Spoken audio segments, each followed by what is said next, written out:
All right, everybody, what's going on? This is the Overdrive Third Gear. I am Maximum Black. Thanks for tuning in. Had a little bit of a glitch earlier with YouTube. Apparently, the new terms of service, they seem to want you to jump through hoops. You have to really watch the way you make your videos now. So even as I'm making this video, I have to put it in a category that it's not for children, it's for adults only. Waiting for some people to show up here.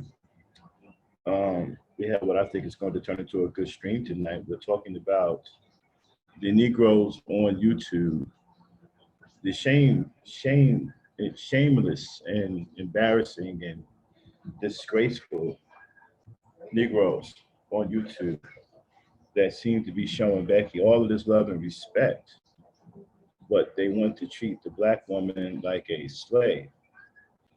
I have a serious problem with that. And I've never, hey Christine, how you doing? Hey Rhonda, I see my strong peoples are showing up. How's it? Let me give a good shout out in my chat to Wanda Harris and Christine Williams. Thanks for showing up, ladies. I really appreciate you.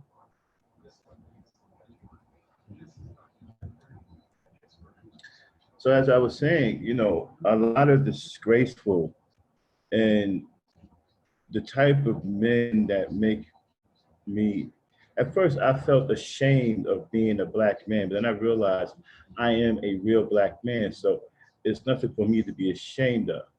The shame is all on them. They should be embarrassed, and the love that I seen for Becky, the love and the respect from these traitor type Negroes, and the disdain and hatred that they have for black women. They want to treat the black woman like a straight. Let's just get this straight. These guys don't want a partner. They're not looking for a loving black woman, somebody who can um, partner with them and build a beautiful life with them. What they want is slaves. They want to treat the black woman like a slave because they have some kind of personal issue with the black woman. You see, maybe these guys don't have any real self-esteem, and maybe they got their feelings hurt somewhere in the past and they can't get over that. And so they're angry with the black woman and they just want to treat her like a slave. They treat her, these guys have the same kind of mentality, right, towards the black woman like a white slave master. They have the mentality of a white slave master. This is what I'm hearing. And it's not only embarrassing, it's disgraceful, it's weak, it's pathetic, it's disgraceful. The streams that I've heard over the past couple of days make me sick to my stomach.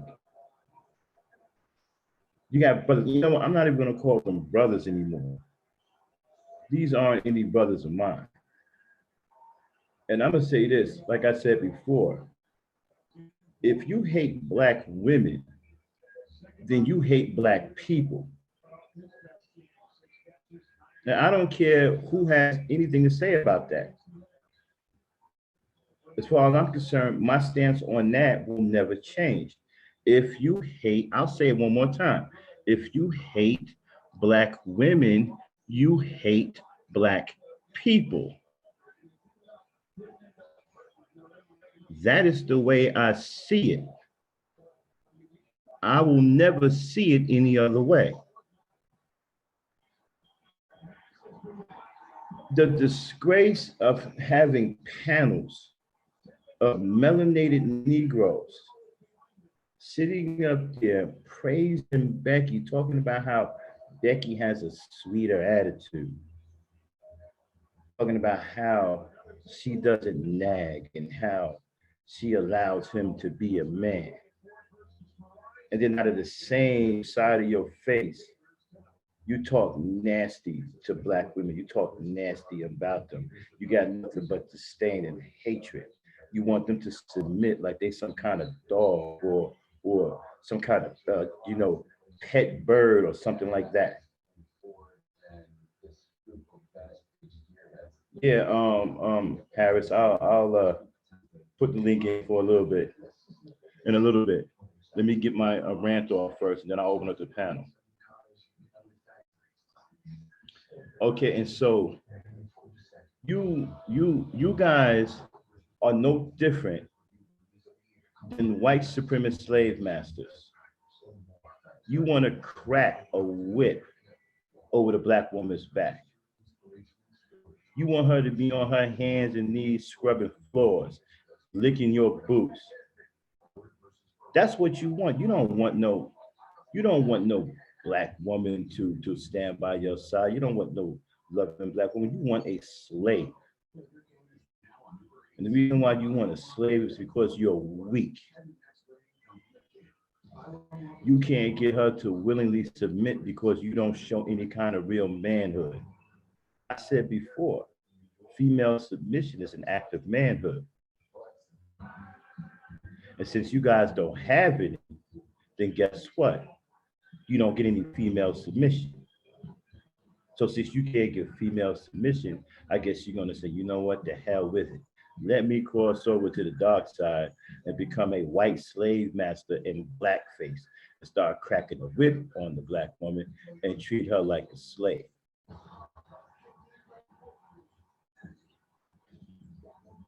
This BS that you guys are talking is shameful. How do you look at yourself in the mirror? You ought to be embarrassed to walk out in public. Shout out to my strong peoples in the chat, Wanda Harris,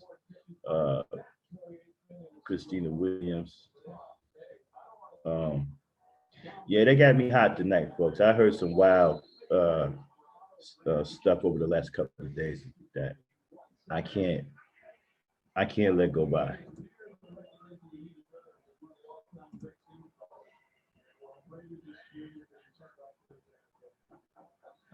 Let me get a second here to get my links out.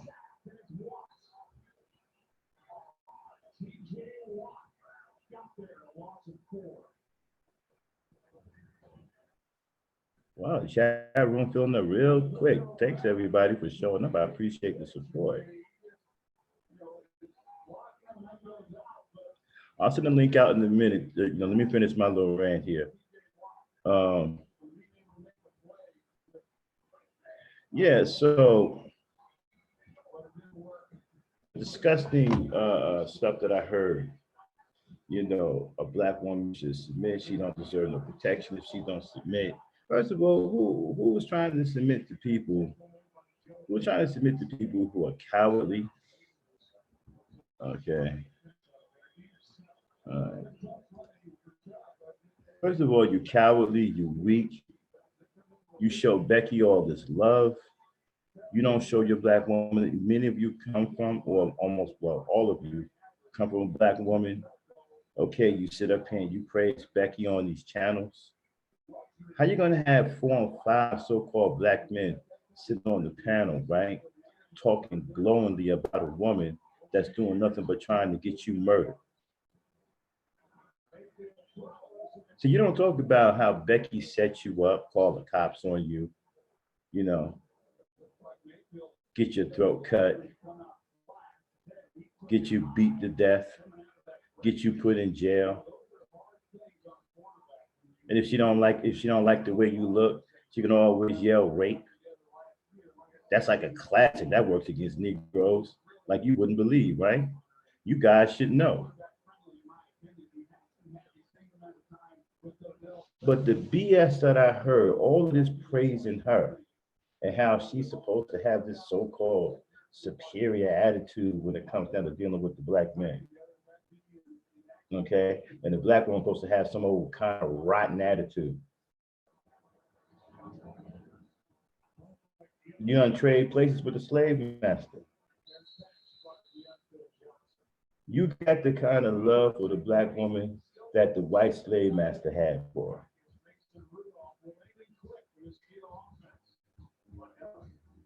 You weak, pathetic Negroes want a slave. That's why they keep hollering submission. You see, the real man don't have to holler anything about no submission. A real man don't even have to think about anything like that. See, because if you out there doing what you're supposed to do as a man, you don't have to worry about women submit. They'll submit willingly. But you guys keep talking about submitting and the woman don't listen. Why should she listen to you? You ain't doing nothing. You ain't protecting anything or anyone.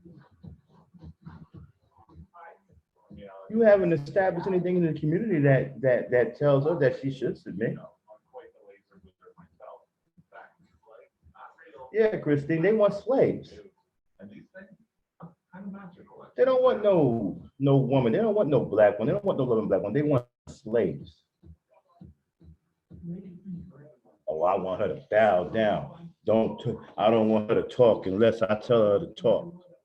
Nigga, you crazy? What you been watching? Game of Thrones too much?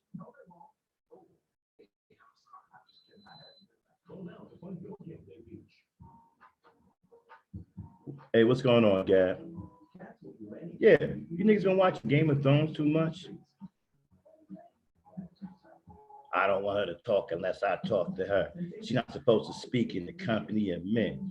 What the fuck is this, 300? You guys watch too much TV. You see, in real life, you don't treat women like that. You don't talk to women like that, man.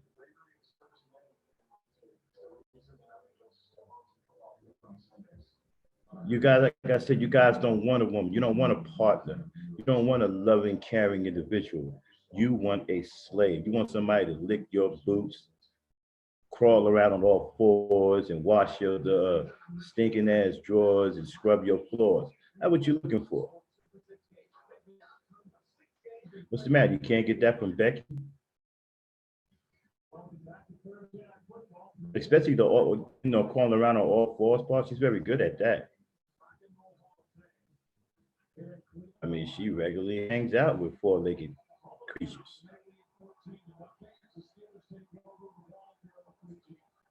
Why don't you ask her to lick your boots? She certainly isn't. She certainly isn't. She certainly isn't a stranger to licking things. Okay. And so, listening to. Hold on, let me check my. Yeah. So, Negroes sit up on these. All right, man. Okay. I'm gonna throw the link out there.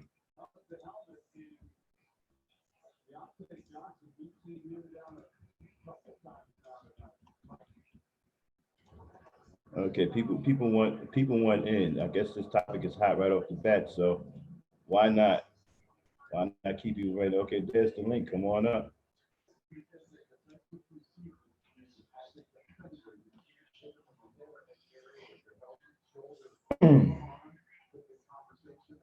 I mean, they don't want to give the black woman any kind of credibility, any kind of leeway about anything.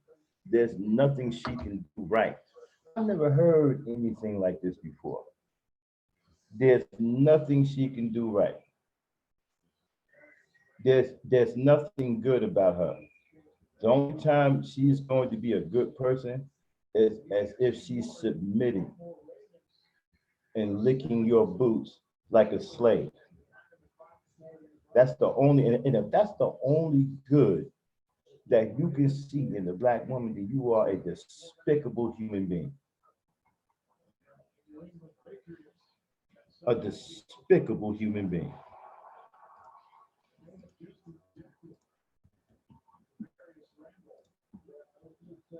All right.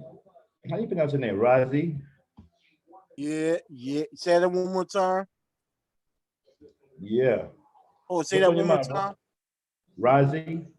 Yeah, Razi. Razi, got you. Yeah, yo, dog. I wanted to come up, dog, because I always talk about this, this Mhm. subject with black men, putting white women on a pedestal over our sisters. Okay, Mhm. right. So I just wanted to add to I appreciate you letting me come up, dog. A lot of people don't, what I'm saying, just to let motherfuckers come up on the panel and shit. You know what I'm saying? So I just want to show some appreciation. Yeah, So, man. I appreciate you even coming up too, man, because I'm sick and tired of this, man. Like the last couple of streams I've heard with these Negroes, man, all of this praising white women, talking about white women have better attitudes. White women let them be men. They feel like more of a man around a white woman, and the white women are good to them. But yet they talk down to the black woman. They disrespect her. They don't have no love or respect for her. They want to slay. They want to treat her like a slave. They want to kick her in the face. I mean, these cats say crazy things like, I would have spit on a black woman if she's on fire. I hope she died in the street in a pool of her own blood. What kind of crazy stuff is that to say? What kind of crazy, Right. what kind of black man says that about his own black woman? I know, I mean, right? we got black mothers, man. That's the kind of hatred you carrying around inside you No, for no, the no. women that brought you Let me into say this this. world. Let me say this. No, I believe they love their mothers. I mean, let me keep it real with you. Listen to me though. I believe that they love their mothers, but just because they love their mother, they see value in. Okay, I believe they love their mother, but I believe they don't love black women in general. You feel what I'm saying? I feel like they, you know what I'm saying? I feel like they love their mother because they was raised by their mother. But when I it tell comes, hey, hold on one second. I'll tell you what your mama black has everything to do with it. Okay, because that's the black woman you came out of. right, Your mother's a black woman, so you came out of her. You came in this world through her. So she right, has everything to do with it. She's a black woman too. right. But you Yes, see, here's the thing: you got black men that love their mother, but they don't love black women though. They just love their mother and their aunts and the people that's close to them. You feel me? uh-huh.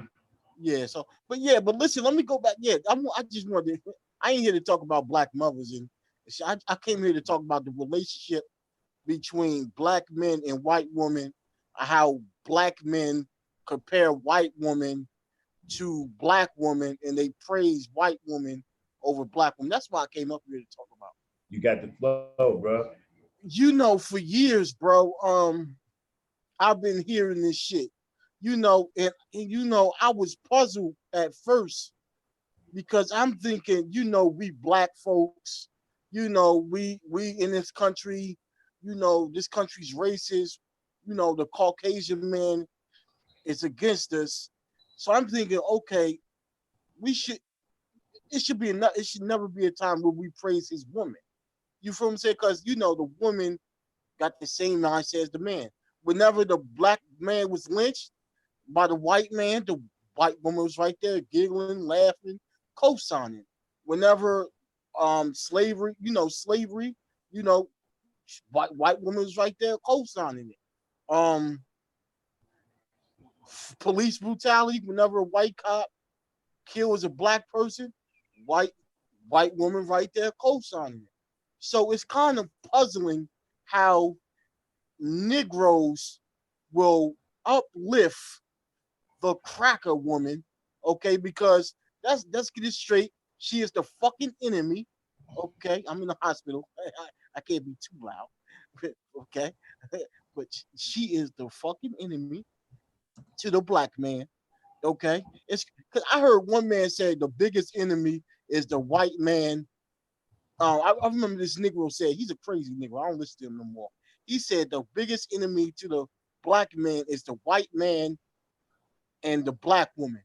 But in the same breath, this this is the same Negro that praises white woman over black woman every chance he gets. So if the white man is the enemy of the black man, why the fuck are you? Why did you date a white woman? Why are you praising the white woman? And let's keep it real. Who's more beautiful than the black woman? No woman. One. Name a goddamn woman out here more beautiful than our women. There is None of them. none. Okay. Our women are the most beautiful woman there is. Okay.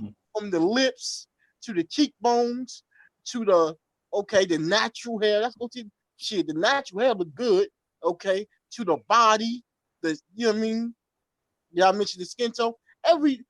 Just the black woman is, and what makes the black woman the most beautiful is because she's the most diverse looking woman on the planet.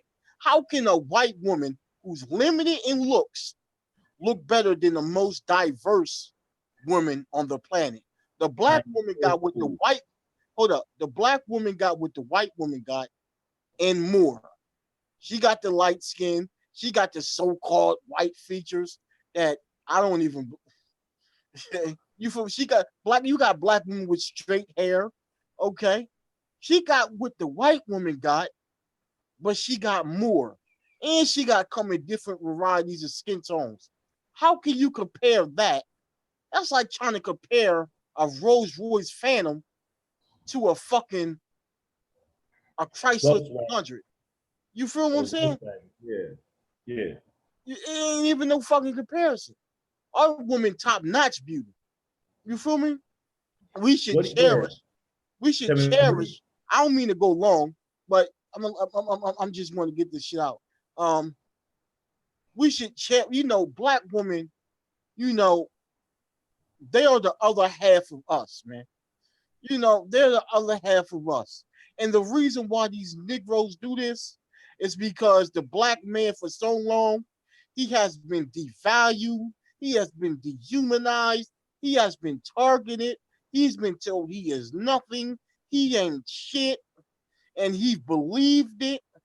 And when you believe you ain't nothing, ain't no way in hell you gonna value yourself and the women that look like you.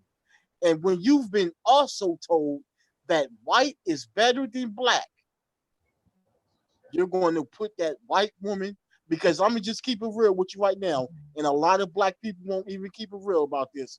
When I was a young kid, right? When I was really young, really young, I thought white people did everything. Because I'm from America. All I was taught was white people shit, right? But as I get older, right, I found out that was some bullshit. And my love for blackness grew. I always loved black people. I always preferred black people, but my self-love for blackness grew when I start to find out the contributions of what we have, you know, that we brought to the world. Because, you know, if you let the media tell it, you let these white folks tell it, if you shit, even if you let some of these dumbass Negroes tell it, we ain't contribute shit to humanity when we are the original human beings of the planet. Shit, we laid the blueprint and everybody just followed. You feel what I'm saying? So the black woman been with us since the dawn of time. Okay, not the white woman, the black woman. We should love her first over any woman. I'm not saying that a black man should can't, you know, shouldn't, you know, that you should stay away from other groups of women. If you want to go date a brown I'm woman, saying that. right. I'm not saying you, brother. I'm just saying, you I'm know, saying it. I prefer black women. I'm not going anywhere. You know, Yeah. I don't. You know, you know, me. All I want to do is date black women. So, you know, I'm just saying, when it comes to these other Negroes, if you want to go out there and date these other groups of women, go ahead, but stop putting these people on a pedestal over our woman, because the white woman will never put your black ass over the white man. So why are you putting her over your own woman? But go ahead though, brother. You see, my thing is just here. I'm saying that you should stay away from other races of women. Because we need to build our communities, and to do that, to have a strong community and strong families, you need to be with a black woman, and the other woman won't do. And so, those who go out of the community and date other women, stay gone and don't come back. We don't need you. We don't need you. You're gonna turn your back on us. As far as I'm concerned, if you hate the black woman, you hate all of us. You know what's funny? What's funny? It's crazy how these Negroes come out and act like they for the black man when every chance they get, they diss black women. How the fuck you for black men, but you don't want nothing to do with it? How you for black men and then Exactly. simultaneously Exactly. You got them talking about save yourself, black man. From what? They're saying save yourself, black man, from the black woman. Well, if you're saying that, then you can't possibly be pro-black. You anti-black. If you're saying things like that, you're anti-black because you hate black women. You right? can't uh, you can't hate black women and then say you like black men. That don't even make any sense to me. If you hate black men, you hate black people. If you hate black women, you hate black people. Right. You know, I think these people, I think these guys, I think these men on the internet, bro. Hey, Kylie J. Cool, Right, more people showing up. right. Yeah. I think these men on the internet, bro, I think they need to get a pushback. I think we need black men like yourself. I think I might have to start making some videos to start giving some pushback. I know I ain't gonna get a lot of views, man. But I don't know, maybe, man. You know, I got a little bit of charisma. Maybe I can get some shit started with my, my charisma that I got. You know what I'm saying? But I'm gonna just say, man, we need. I'm telling you, bro, it's urgent, bro. Hey, If Rozzy, let me ask you a question, Rozzy. uh Have you heard these guys on these panels say, like, we live in a gynocracy and Yup. that the black drag and save yourself black man in this red pill and blue pill nonsense? What do you think about hmm that? I've been here. You said what I think about it? Yeah. Right. To save yourself, black man. It's crazy how they say save yourself, black man, when it comes to black women, but they won't save themselves when it comes to white people, white supremacy. They And don't the say thing save about it yourself is from that. Right. And the thing about it is Becky trying to get him killed. Right. Becky And the trying to get red him locked up. and let's talk about the red pill shit. I think they're too overdosing on these pills. Okay, I think they need to leave the pills alone. Yeah, no shit. Okay. and the whole what else did you say? You said the red pill to save yourself. What Yeah, else? red pill, blue pill. Okay, the blue pill is the listen, I don't subscribe to red pill, blue pill. I just subscribe to the truth and reality. I guess that's the red pill, right? Truth and reality, right? Is that the red pill? Yeah, yeah. Red pill is supposed to be, you know, what's really going on or something like that. Yeah, it's crazy how these niggas of red pill, but they don't know that we're in a subservient position to white people and that we're behind enemy lines, and it's act like they they can recognize the reality and other shit, but when it comes to race and all that shit, and they act like they don't know shit. That's bullshit. Okay, they ain't red pill, they dumb pill. They took too many dumb pills. They took the dumb pill. Okay, they don't know shit. Um, the blue pill, I guess that's the when you stuck in the matrix. They're really blue pill. They're really stuck in the matrix. Okay, they're not red pill. They're blue pill. Okay, the average black man is blue pill. They're stuck in the matrix. Okay. Um. Oh yeah, let's talk about these niggas on. Yeah, we need black. I, I tell this to other black men on social media. You have these black men who are anti-black community, anti-black women. These guys are the loudest voices, and these are the representation of black men. We need more black men like yourself, Taz exclusive, black men like me Yeah, need shout to out to Ted push Cruz, that's back. my brother over Uh, there. Mm-hmm. yeah, I fuck with him. Uh huh. Yeah. We need to push back on this bullshit. Cause if we keep letting these men like these motherfuckers that you was talking about, if we keep letting them talk without any like friction, like any counter narrative, counter argument, they're going to keep taking over and they're going to be the voice of black men and they're going to keep making this look bad.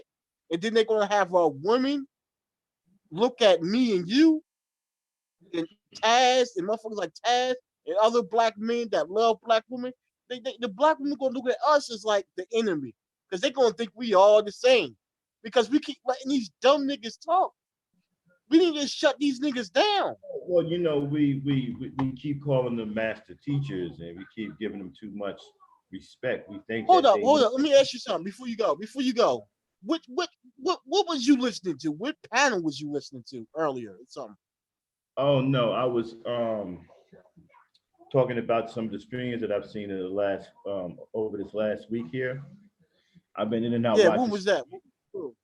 different ones, different streams of brothers on panels talking about white women and how white women are so much different and so much better than black women, and that white women have milder attitudes.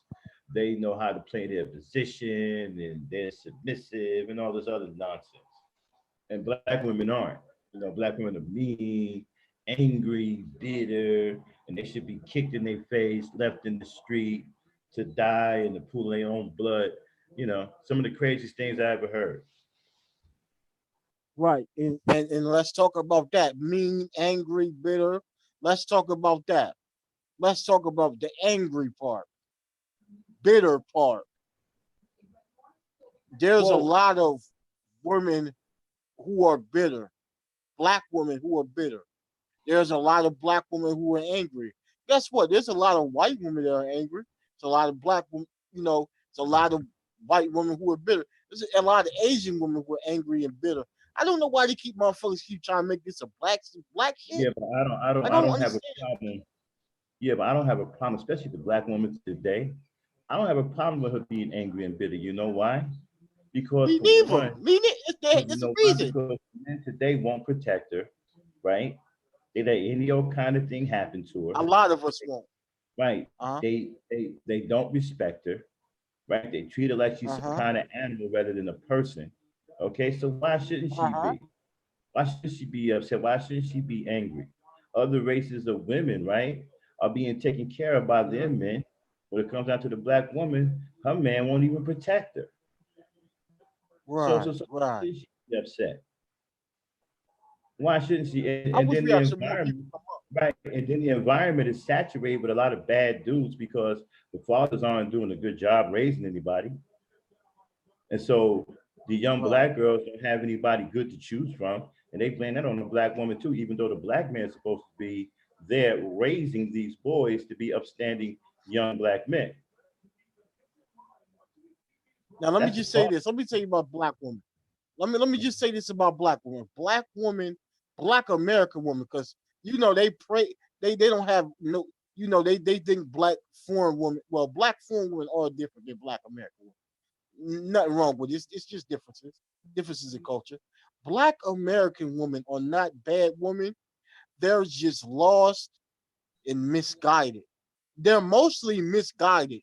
And they're mostly misguided because they don't have good leadership. If black men just steered a woman in the right direction, black women fall in line, man. I already know, man. I move around. Listen, man. I move around black women all the time. Black women not treating me bad.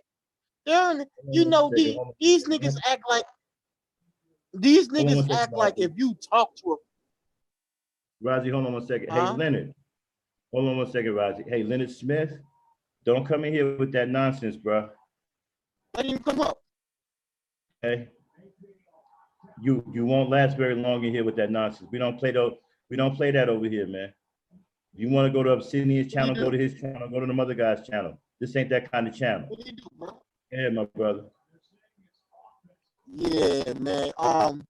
These niggas act like if you talk to a black woman, All right. she go Get him order. out of here. Get Linda Smith out of here. Get him out of here.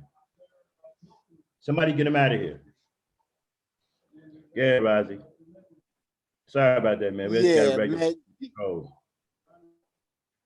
Right. These niggas act like if you talk to a black woman, she automatically gonna be standoffish, give you attitude. Man, Somebody when I get talk to Linda black woman, Smith out of here, please. Get him out of here. Yeah, Rozzy. I'm sorry, man. We just what he got saying, bro? What he saying, bro? huh?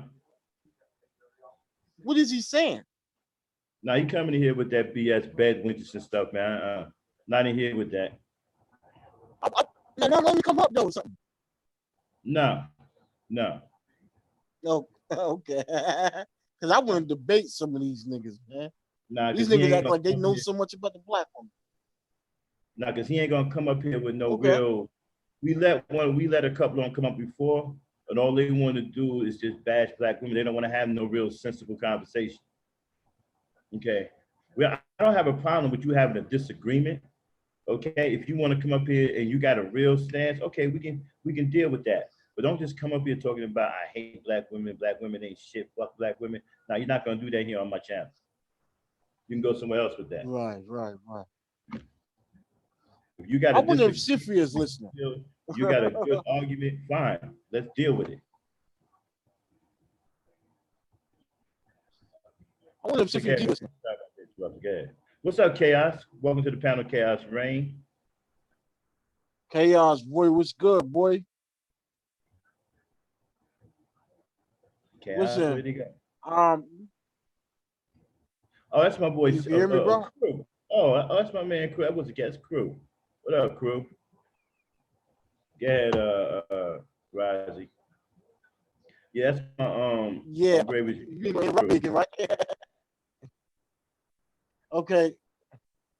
Yeah, man. That you know, these guys, they act like black women are the meanest woman in the world.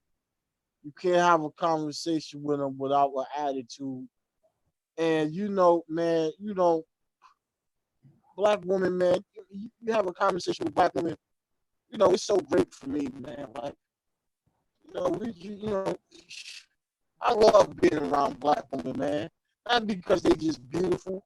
I like the vibe. I like, you know what I mean? I like the way they talk. I like the way they walk. I mean, that's my folk. You feel me? You're boiling out a little bit, Razi. Your connection is boiling out a little bit. Oh, I hear you. Yeah. You can hear me now? Yeah, I can hear you. I can barely hear you. You breaking up a little bit. Okay. Okay, can you hear me now, though? Yeah. Go ahead. Where you from? Me, I'm from. I'm originally from New Jersey, but I live in Virginia. Oh, I'm from Delaware. Oh, okay. Okay. From the tri-state area, huh? Yeah. All right, tri-state area. Okay. Huh? I say you from the tri-state area, ain't you? Yeah, you might be. Are you moving? Are you moving around? Who, me? Yeah. No, I'm in the hospital, bro. I'm just laying there. Okay, you in the hospital? Oh, okay. Yeah, because your stream, your connection has got a little bit of it's boiling just a little bit. Yeah, my shit was fucking up over there on Irene shit too.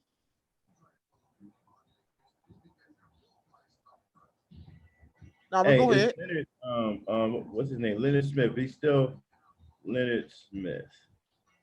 Let me see something here. Let me see if he want to come up. Okay. Hey, Leonard, I just unhid you. You still in here? Hey, Max. Hey, Max. Hey, Max. What's up, Crew? Hey, what's up, y'all? Hey, I just wanted to come on here and just complain about the gynocracy and how women control my life all day. I mean, don't they have a commercial for that? Do they have an 800 number so that I can get some help? Because women control all of my life, man. Like I call the unemployment office. I call every office. I call the food stamp office, and it's always a woman that answers the phone. Then when I come back to my house, it's my mom there because I didn't make enough money to buy an apartment. Max, what can we do? Is there any help for guys like us?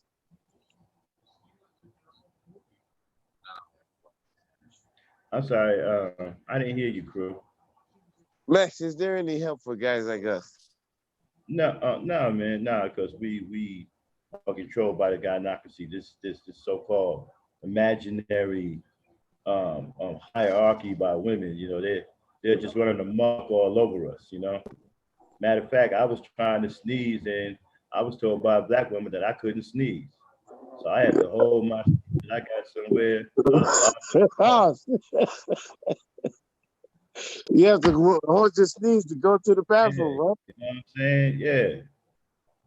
Oh This Lord, is hell, bro. no. That's how does this work? Look, I need to call my mom because apparently I'm not allowed to wipe my own ass. My mom has to You wipe can't my do ass. nothing according to these guys, man, talking about the gynocracy. Where does it exist at? Where Hey, does it, hey, man, Rise? hey, Have you man, heard of this so I gynocracy? have to turn back around and crawl right back up in the womb. That's the only way it's gonna work. That's the only gynocracy that I can think of is your mother. Yeah, We have what to is a crawl diagnostic? back. We have to crawl right back into the womb, though. Yeah, that's the only gynocracy I can even, I don't know anything. Would you say that, Rosie? I said, yeah, I don't, what is that, Like, The gynocracy is supposed to be a system where you're under the leadership and rulership of women or a woman. right, so if okay, let's go by that. Okay, let's go by that. If we're under the leadership of the women, right? Who fault is that? Ours. Yeah, Not no doubt. exactly. Because who put the women in charge? The white men. So how come I feel like the women I are in feel like charge? Because the white men I put the feel like women in charge. So you know, how do you solve that problem? You go beat up the white men. And but if you listen go though, run, I don't believe. Okay, I ain't mean to cut you off, but go ahead. I don't believe that the white man. Plastic Ruby in the house. You hear me? I don't think the white man. come on now.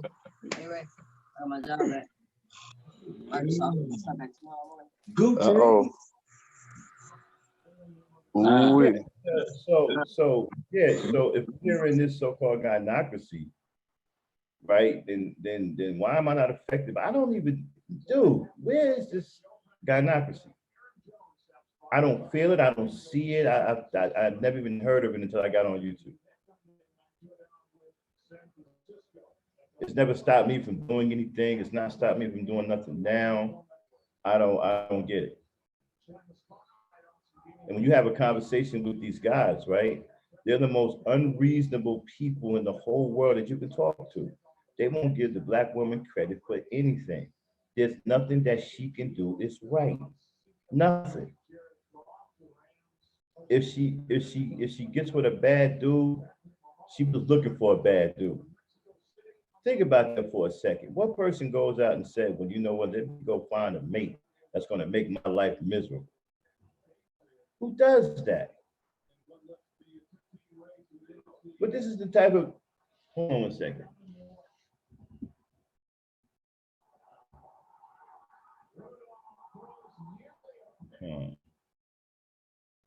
Okay, he must have fell off there.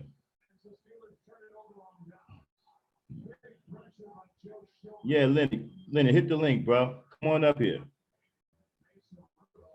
Hit the link. The link is in the chat. Come on up here and talk that mess.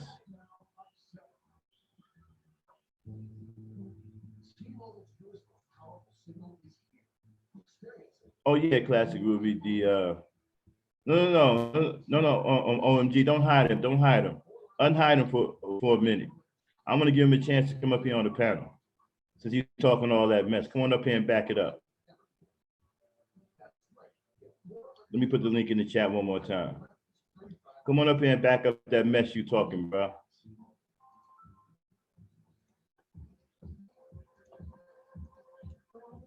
There go the link. Come on up here.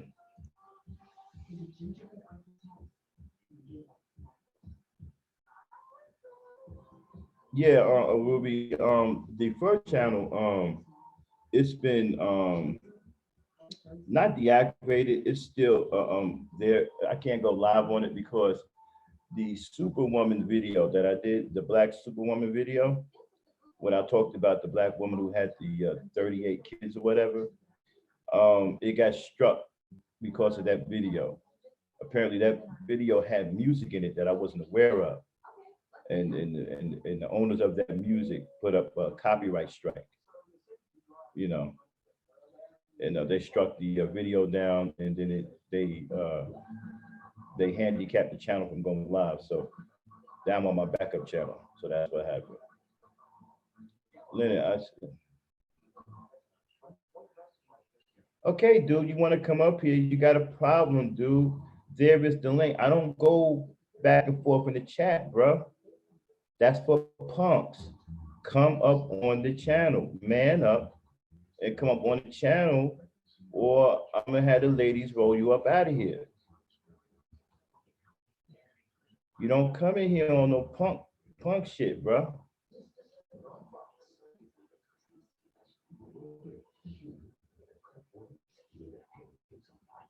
The link is right there. Come up on the panel. If you rough and tough and all that stuff, come up on the panel. You see, this is not a channel where you can come in, right, and scream on women like you some tough guy. That don't work here.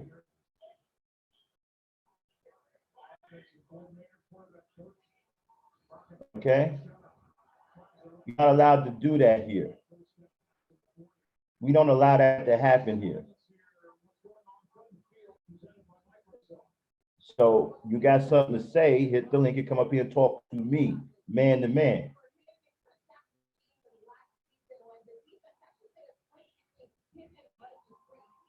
All right, well, next time, make yourself clear, bro. All right, don't come in here with that BS, bro. Make yourself clear that if that's what you was talking about, then make yourself clear next time. Naima, my girl, there you go. Man, where you been?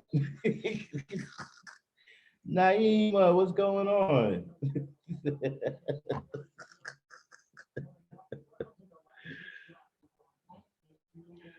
That's my girl. Boy, my strong peoples are showing up tonight, man.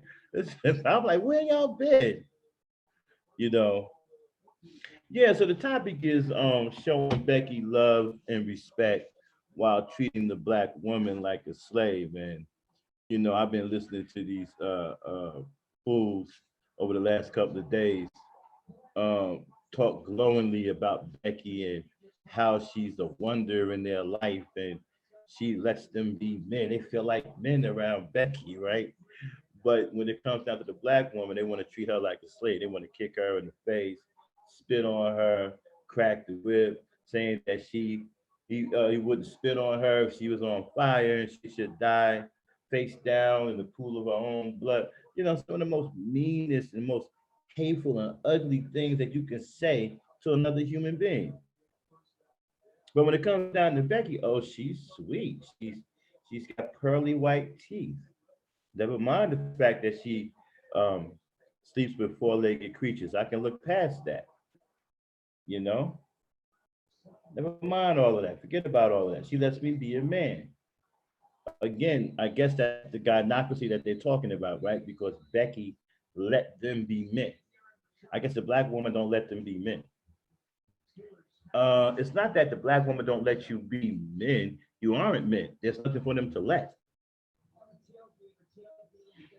And getting back to what I was saying about, you know, black women being bitter and angry, I think so. I think a lot of it. A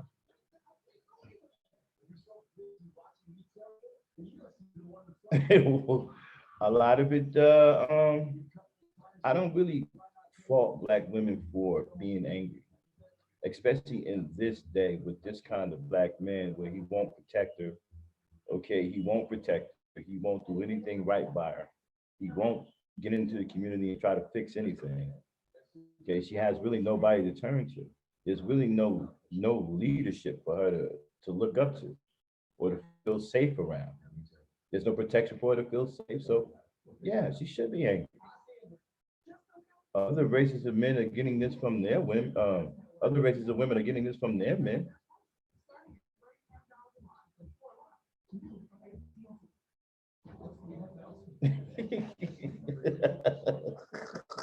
I know classic is not even y'all my main peoples too, right? I thought y'all knew. You know, I thought y'all knew that uh Okay, okay, Naima. I thought y'all do. Yeah. Yeah, they struck me down for the Black Superwoman video. Because of that video I played of the lady with the 38 kids, that apparently there was some music in there that the person who owned that music had a problem with me showing the video. Had I not showed the video and just played the audio, I would have been okay. But the fact that I showed the video of the African woman and they played that music, and that's what got me. And they struck that. They didn't strike the whole channel down. They just struck down that video and just hampered the channel from going. I can't go live on that channel until January. So this is the backup channel, the third, the overdrive third gear. Um, yeah. So where was it? Hey, crew, where'd you go, man? I mean, you guys got to stop coming up here and going to sleep, bro. Anyway, yeah. So getting back to the things that I've heard, right? Okay, so yeah, you want to tell?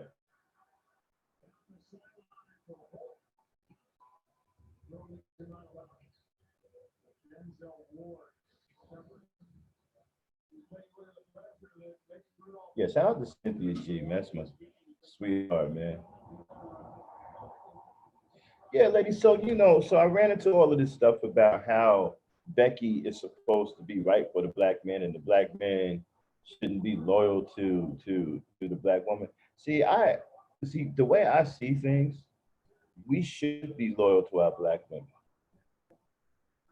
We should be, and I don't have any problem with the black woman feeling that she's entitled to us. I don't have a problem with that. If you look at other races, right? Other races conduct themselves in the fashion of where they want to preserve their legacy and their bloodlines and their race. I don't see why we should be doing the same thing. I was having a conversation earlier on RBR's channel about us, establishing ourselves and, establishing our own brand, our own way of doing things. We already have a culture that people are appropriating all over the world.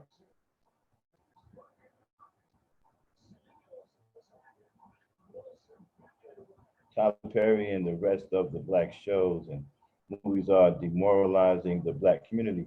Well, you see, no, the problem with that two-piece, you're watching the movies.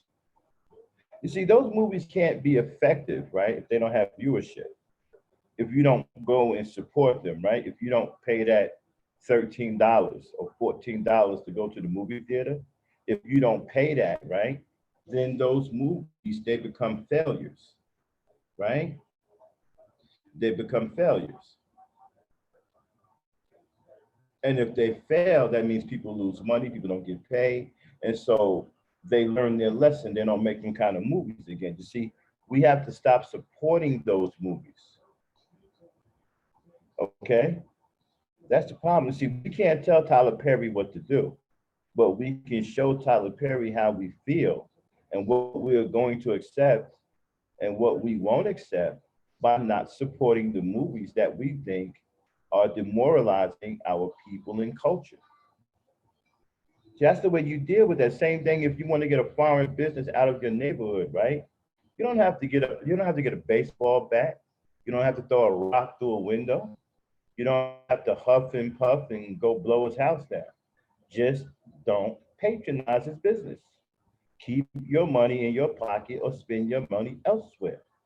Businesses can't survive without money. So if he's getting no money from your community, guess what? He is going to shut down. So that's the way other people do it. You see, if you go open up a business in, say you go open up a business in Chinatown, right? They're not going to run down and you're talking about, get out of here. No, they're just not going to buy anything from you. And they're going to watch you go out of business. And they're probably going to make ugly faces at you and laugh at you while you're on your way out of business. I actually seen that happen in Bayonne, New Jersey, where I used to live. I used to live on the strip called Broadway, and I lived over a couple of businesses when I had my one of my apartments, and the guy downstairs was an Arab guy, and he owned a a little business down there where he sold newspapers, drinks, gum, cigarettes, stuff like that, right? And he was surrounded by white businesses because Bayonne is pretty much predominantly white, right? And you know what? The white people that lived in that area didn't buy anything from him. Matter of fact, they was doing them dirty. They would come in, read his newspapers, and then put them back on the rack and leave. I was the only one who would actually go in there and purchase something from him. I mean, they was doing them dirty. They would actually come in there, pick up the newspaper, stand there and read a couple of pages, fold the newspaper back up, put it back on the stand, and then leave. Okay, looks like somebody don't vouch for you, son. So let me give you a wrench. Okay. And so we can do that in our communities. It's that simple, people. You don't have to get into a fight with anyone. Hold on 1 second here. Let me double check my yeah, you don't have to get into any kind of verbal altercation. You don't have to get into no kind of physical altercation. Just be smart. Don't patronize the businesses. Same thing with Tyler Perry. You don't like the movie. I don't watch any of his movies. I don't support any of his movies. Okay, because I thought he was making a fool out of black women. So I stopped supporting his movies. I think Medea is a disgrace. So I don't support his movies. And me, I'm very pro-black. My stance is if you hate black women, you hate black people.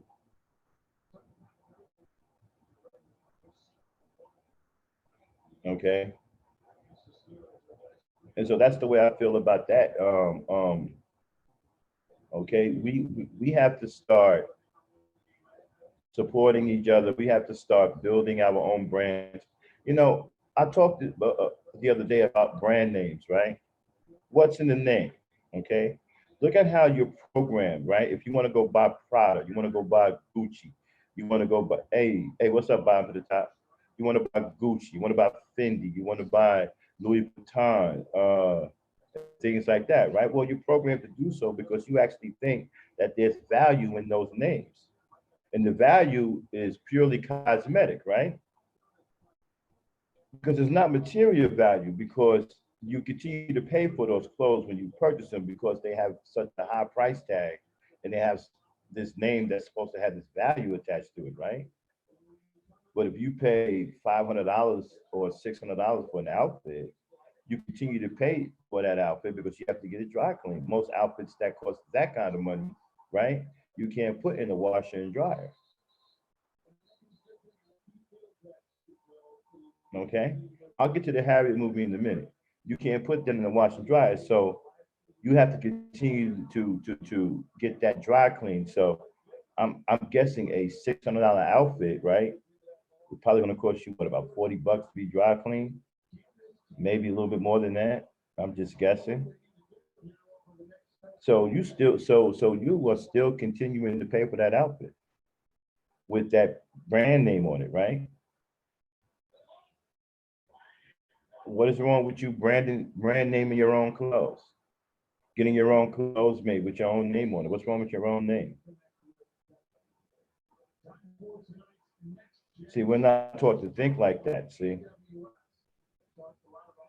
we're taught to like the brand names of other people or other businesses because these names give us status in life. So if somebody see you wearing Fendi, okay, they must. I guess they're going to treat you better. They're going to look at you better. They're going to start having thoughts in their mind about your finances. Well, if she can afford Fendi, she must have money. Well, if she can afford Gucci, she must have money. See, these are the thoughts that these brand names put in people's heads when they see you wearing this stuff. Okay. And some people think, well, you know, I'm gonna spend all of this money because I'm getting better quality. Not necessarily. Not all the time. Most of the time you'll get quality. But what you will do, you consider getting an outfit that's $600, $700 that you have to continue to pay for to keep clean. You consider that quality? I don't. I mean, I don't mind dropping a few coins in the washer, right, to clean the outfit. But if I got to keep dropping 60, $70 or $100 to get this outfit dry clean, I don't see that as any. It's not valuable to me. That's costing me. That's continuously costing me money. I see that as a bill, an extra bill. That's what I see that as. I don't like extra bills. Now, you know, you can, you know, branding your own name. What's wrong with that?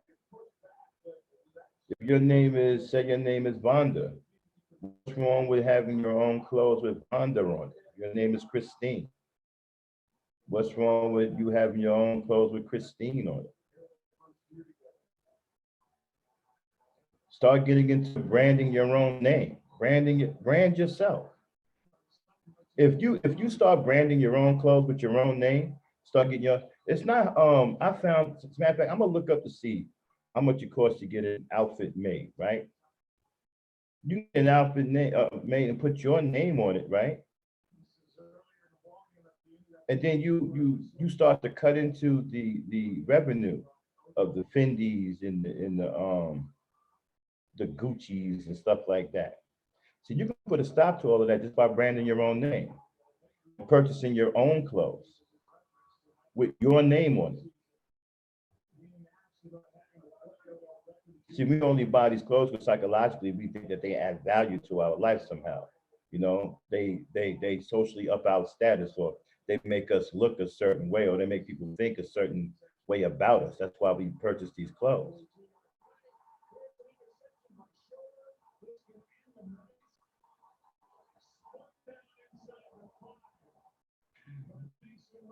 Yeah, a status symbol. Hey Max, Yeah. if niggas got your women acting a certain way, right? Just a second, If I some got people waiting. people got your women acting a certain way, Hey right? Max. Yeah. That's because they fuck niggas got your women acting a certain way, right? Just a second, If I some got people waiting. people got Welcome to the panel, my brother, the esteemed Cerulean Gray, the leader of the Gray regime. My brother, what's going on? Hoorah, greetings, esteemed gentlemen. St. Max, St. Paul and crew. Going on. Yeah, and yeah, like I was saying, uh, Leonard, that it's a status symbol, right? But it's a status symbol that has been programmed into you. See, you if in order for that to work on you, then you have to believe, right, that you are a mediocre person, that your status in life is mediocre, and that your status in life is not something that is exciting. You see, that's how that works on you.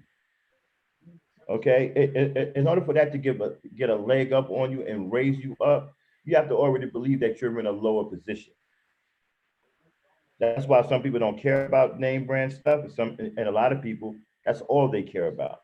Most people who don't care about name brand stuff, right, already understand that they have a glorified position in life, and don't believe that any name brand is going to raise them any higher.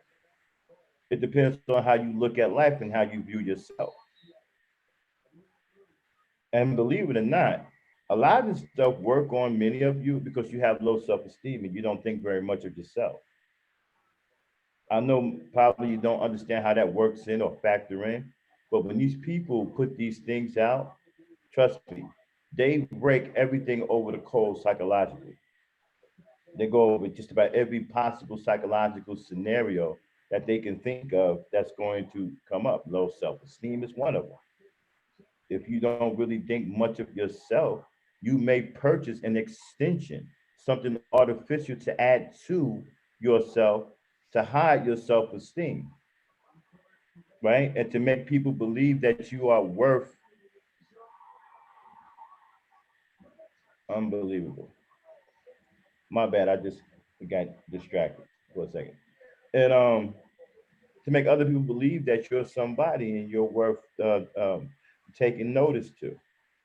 And that's on you. See, I don't purchase things simply because I feel that I don't have any value in life. I know I have a lot of value in life. So people just can't run any old kind of thing to me and just run up on me and say, hey, here's a name brand, go ahead and purchase it. That don't work on me. Okay. I'm perfectly cool with getting my own clothes made, right? With my own name on it. I don't care what anybody has to say about it. That's no different than somebody named Gucci or Fendi putting his name on a piece of clothing and putting it out there. I mean, think about it. What makes those clothes famous in the first place? The material. You can get the same kind of material. You can get the same thing made, probably even cheaper. Negative. Go ahead, Williams. What makes those clothes popular are people who buy them. Right. They buy them because they think they're popular. Yeah, and they only buy them because other people buy them. Mm-hmm. And that's the reason why in marketing, right, which is propaganda, they always Mm-hmm. have someone that's influential, like an actor, a musician, uh, someone political, uh, wearing their stuff, Mm-hmm. right? So it Right. gives the general population the idea like, this person's pretty influential. Maybe if I dressed like him, maybe I can be influential too. Mm-hmm. And what happens is that people do, because most people are sheep in this world. Um, they go and buy it with the expectation that they can garner the same influence or reception that the influential person garners. Agreed. That is not true.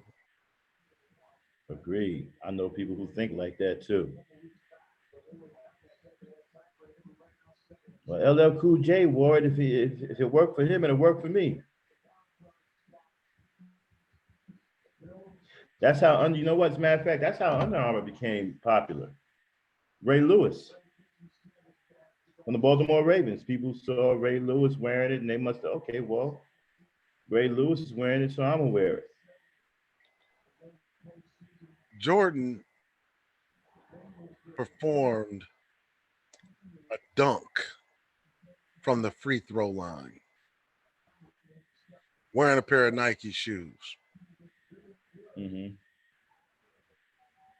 And from that point on, Jordan became a brand. Mm-hmm. Mind you, he doesn't actually own the brand Jordan, only a piece of it. You imagine owning a piece of your own name? Somebody else owns it. You only own a piece of your name.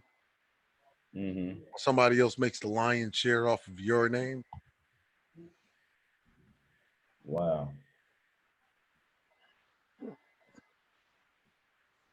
And you know, Nike hasn't done anything for black people.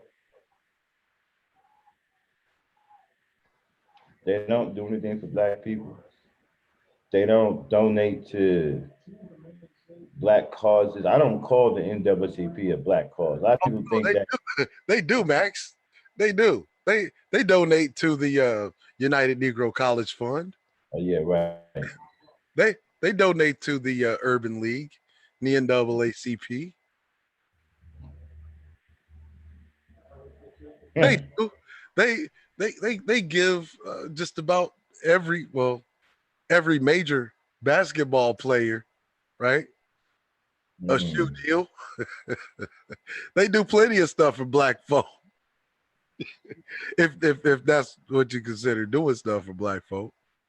Apparently they do. That's why they keep doing it. But you know what? They didn't say anything about their sneakers being used to lure black boys into stealing.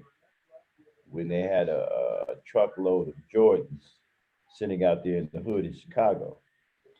Oh no, they see Nike didn't have anything to do with that. Chicago police did. What happened? I said that Nike didn't have anything to do with that. The company, right? That was Mhm. Chicago police that did that. Yeah, but you see, they got this word again, right? That we're having the issue with, right? Moral. Morally, they could have spoke out and said, "Hey, wait a minute, that's not what we want our product used for," and could have frowned on the Chicago PD for doing such a sneaky thing. Why would they do that? When Yeah, I mean, why would they the, do that when when they are one of the biggest uh, I would say one of the senior members on the board known as ALEC, which drafted the 90s, was it the 96 crime bill? You know, the three strikes and you're out bill that mhm. was proposed by Bill Clinton. Oh, they were on that board. They were on the ALEC board back then. Wow, I didn't know that. And they still are. So why would they speak out? You'll be fucking with their profit margin in the prison industrial complex Wow. because they're also um, uh, got a nice little partnership with a company formerly known as CCA, which is now known as Core Civic, which runs all of your private prisons, right? Mhm. Oh, I Prisoners definitely. make, do you know prisoners through convict leasing make Nike flip flops that you can buy uh, in a East Bay magazine, or you can buy in a Foot Locker or a Foot Action. No, I didn't know that. Prisoners make Nike flip flops.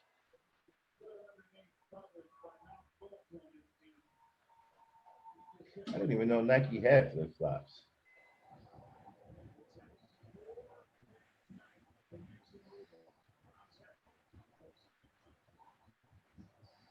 I know prisoners make a lot of things. I didn't know they was making. So wait a minute. So Nike is using prison labor? Nike's been using prison labor. Wow.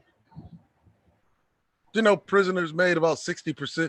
Prisoners in America made about 60% of all Nike shoes before they shipped a lot of the factories in the mid 90s to I China wonder, and I Malaysia. wonder Michael Jordan.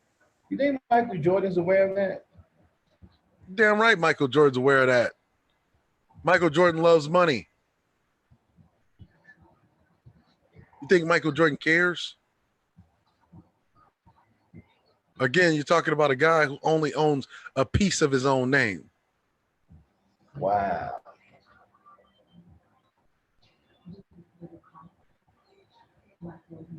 That's correct. Wow.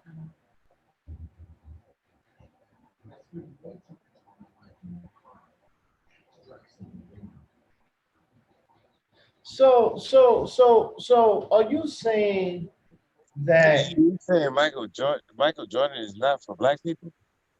yeah, and are you saying that prison, I mean, hold on, that the police are being incentivized to lock up people with Yes. this industrialism that is happening in the prison system? Yes. Max. Yes.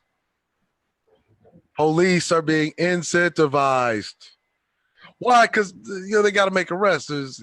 But see, I tell this all the time. Look, become the police. Become the police and start locking up as many meth addicts as you can. Wow. They don't really care who's in that bed. But white folk, right? White folk have made a concerted effort to say it's not going to be them. And what I'm saying to you, make a concerted effort to make sure that it's them.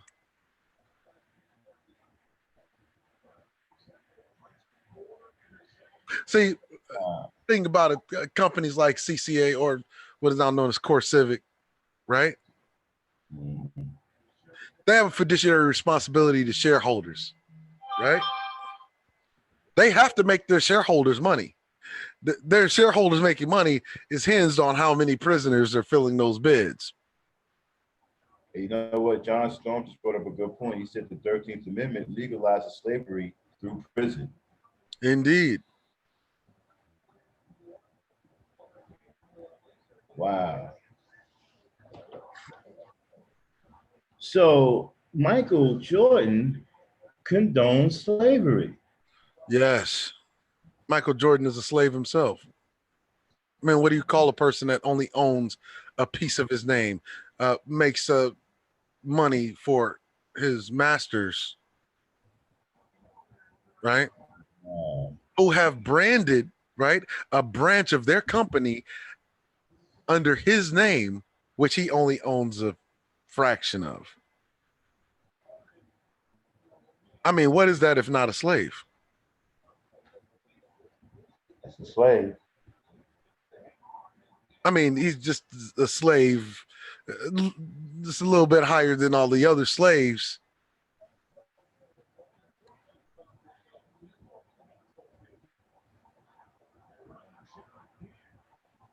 Wow. You know, I never really, I mean, wow, wow. That's got me tripping over here right now.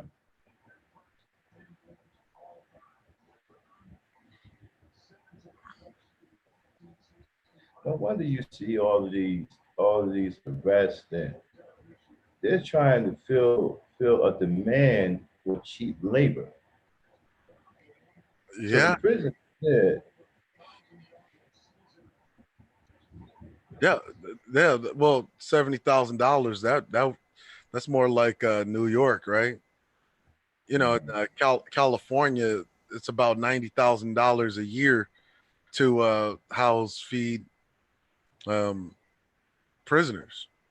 New York is about 70, 75. The national average, the national median is roughly $50,000 per bed. Somewhere between 42 50 national average to house prisoners.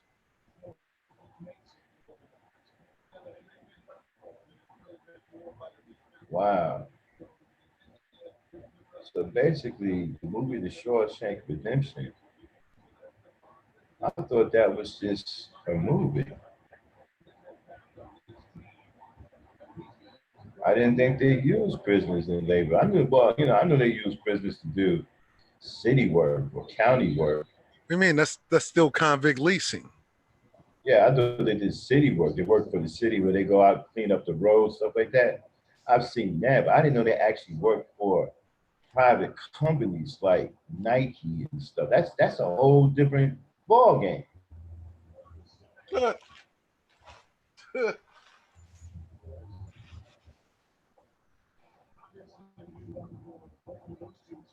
I mean, you're also hurting the job market when you do that. When you give the labor, you actually hurt the job market because now you don't have to because you're getting that cheap labor. Let me ask you something, Max. Uh-huh. When's the last time you brought furniture? Oh, it's been a bit. When you At bought, least 5 years. I want you to think of the last time you bought furniture. Where did you buy it from? I think it's called. My wife likes Ashley Stewart, and I think she got everything from Ashley Stewart. What do you think about a company known as Slumberland? Slumberland. Yeah. Or what about Never, home furniture? never heard of them. You ever heard of Slumberland or Home Furniture? Mm. No, 'cause my wife, she's an Ashley Stewart, but she gets the buy furniture from Ashley Stewart. I never really looked into it. I never heard of it. No.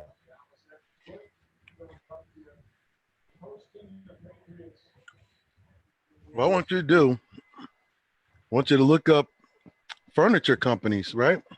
Mm-hmm. That use convict leasing. Okay, let me see. Do it right now. Furniture companies that use convict leasing. Okay, 1 second. All right.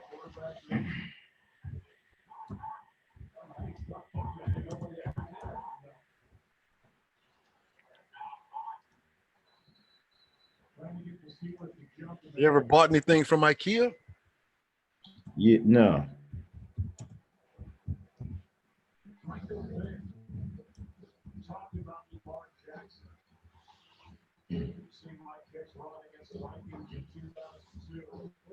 Products made by prisoners, clothing, furniture, electronics. IKEA. Wow. IKEA used forced prison labor to make furniture.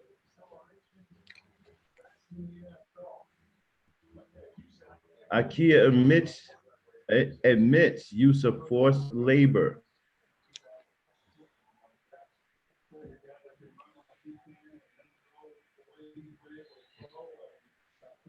Furniture manufacturer, artisan, they use convict labor.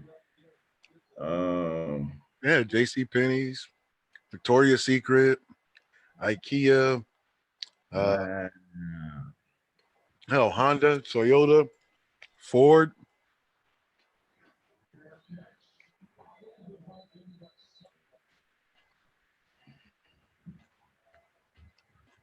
Microsoft.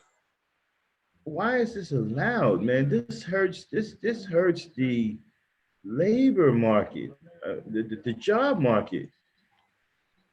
This aids unemployment. When you're getting this kind of cheap labor, then you don't have to hire as many people. You're helping unemployment grow when you're taking advantage of this kind of cheap labor. Why hire people when you can get cheap labor like this?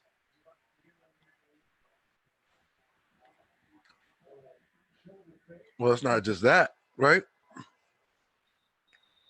For jobs that they won't let prisoners do, right? They just hire an immigrant to do it. Wow, I'm looking at the furniture too, man. This is high class stuff, high price stuff. This isn't cheap stuff. These guys are making the real. This is the real deal.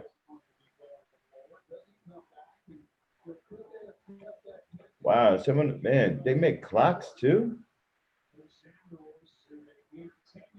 Well, yeah, they make all sorts of little electronic gadgets. Yeah, I see that. They make laptops, towers. They assemble mother. Man, they all into the.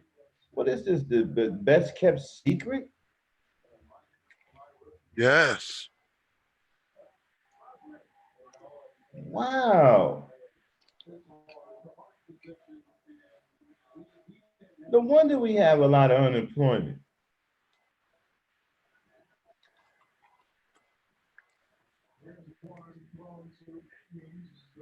Wow, man. Wow. Oh, and just in case that you thought that it was isolated to the United States,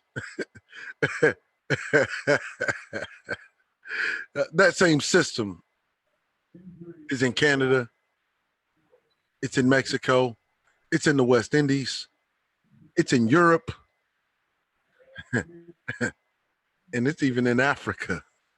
Do they pay to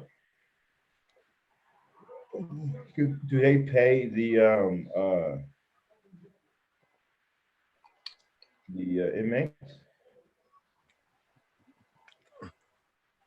They pay the inmates 10 cents a goddamn day. 10 cents a day. That is Well, I don't know if it's 10 cents a day. It's more like $1 a day. $1 a day. That's insane, man.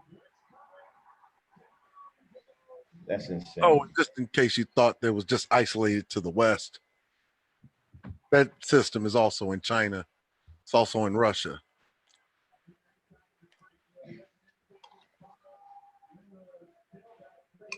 Wow. She says not even $1 in most places. Hey, Cerulean and Max, do y'all ever want to go to a Russian prison? Oh, would you rather go to Cook County Jail? To a what? A Russian prison or Cook County Jail? LA County Jail, Rikers Island, or a Russian prison? Russian prison.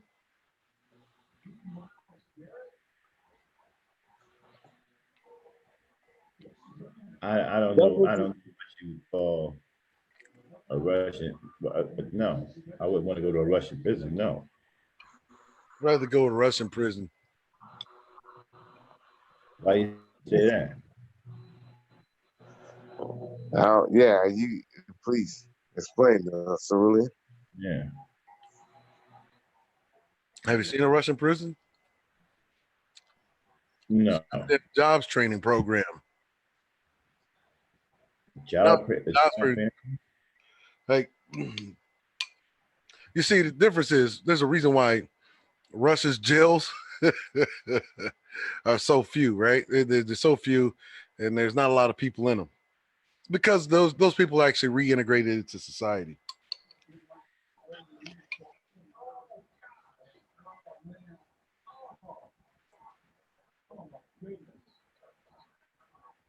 Well,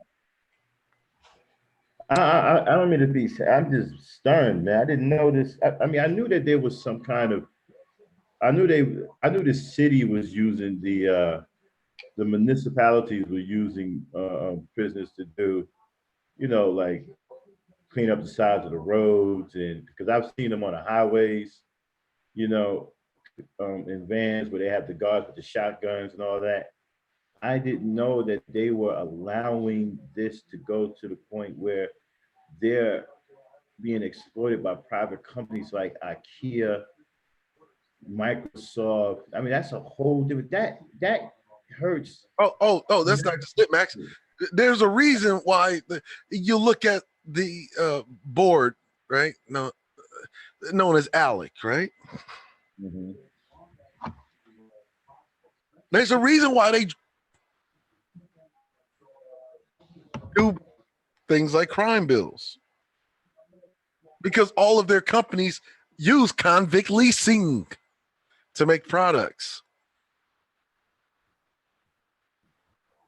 You've heard of American Legislative Exchange Council, have you? Mm-hmm. It's a group of corporations. I didn't know Nike was on there though.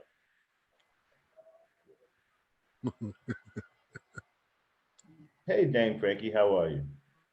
So let me ask you a question. So, isn't that cheating? Wouldn't that be considered cheating? Wouldn't that be considered kind of like bending the rules? Is it bending the rules? Well, Yeah. how else do you bypass constitutional law? But here's the problem, though. You got these politicians hollering and screaming about unemployment. When you're allowing this to go on, yeah, you're going to have high unemployment because companies don't have to hire you because they're exploiting the prison system. So then they're no longer hiring. Now people can't get work. See, as long as they kept it with the city, it was fine. Because all they did was sweep the roads and clean up the highways and the parks. No problem. Now cut into everybody. You got Nike in here. You got Microsoft, you got IKEA. These businesses employ a lot of people. These are regular mainstream businesses that hire regular people. Now they can downsize or they can cut down because oh wait a minute, that's probably behind some of the downsizing, isn't it?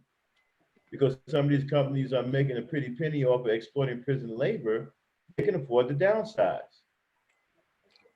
Well, don't you know, Max? The guy that owns the company, his cousin, or he's fucking the cousin of damn CEO or the governor's cousin.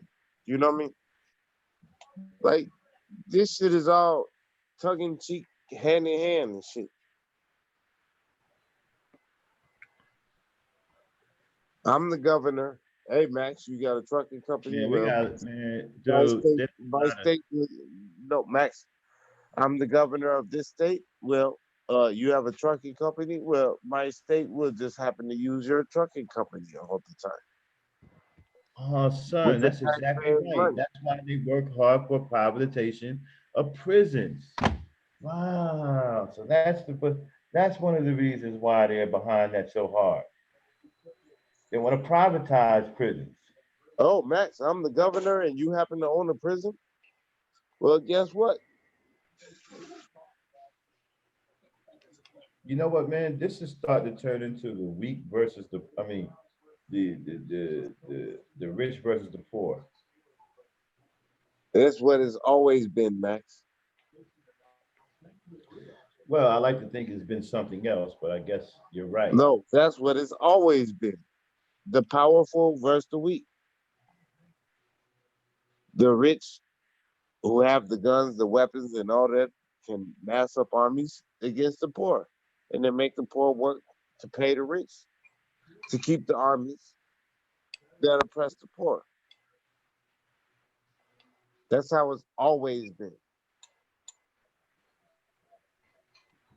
So you're saying a pair of Jordans cost $16 to make? No, it costs 16 cents to make, pretty much. How does it Maybe a cost? dollar 60. What do you mean it costs 16 cents to make Jordans? They don't cost shit. Dog, half of the new Jordans are polyester, dog. They're not even fucking leather. They're not even beef. So this shit don't cost. There's polyester. This shit you can print up, and they just sew the bitches together.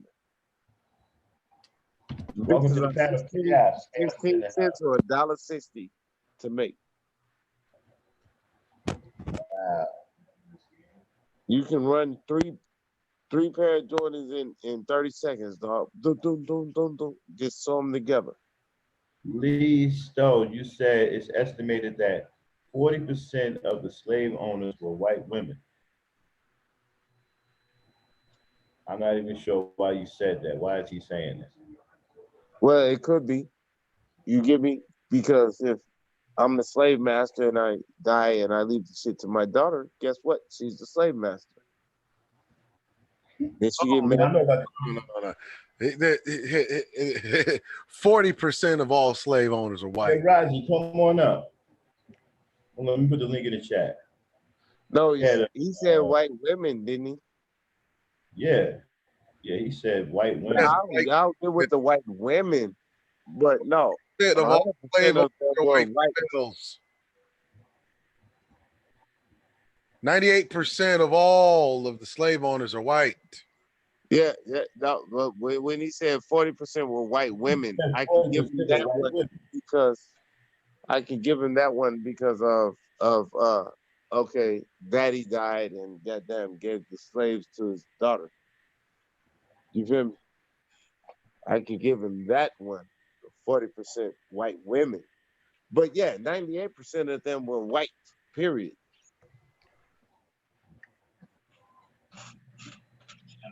So yeah.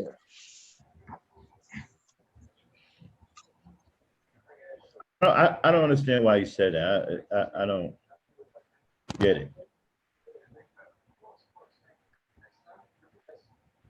All right. Well, anyway, yeah. So getting back to the man, that's rotten, dirty business, man. You're lying to the American people about unemployment. You're creating unemployment by allowing these companies to backdoor everybody and exploit cheap labor in the prison system.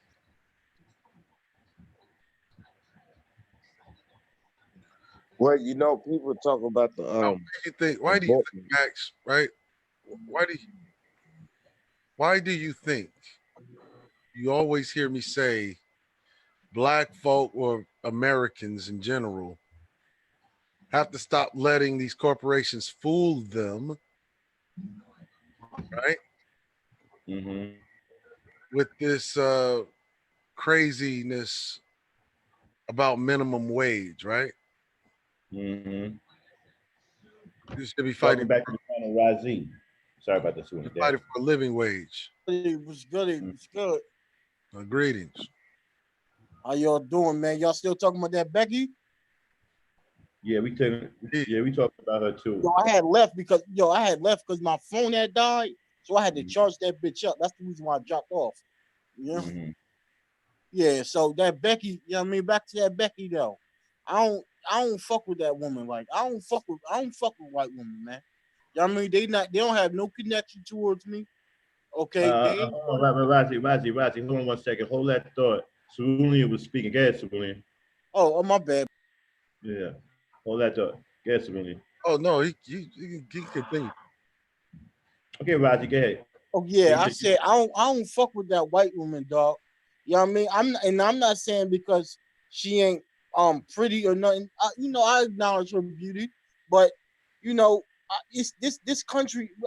You know, as a black man in America, I know that I'm behind enemy lines.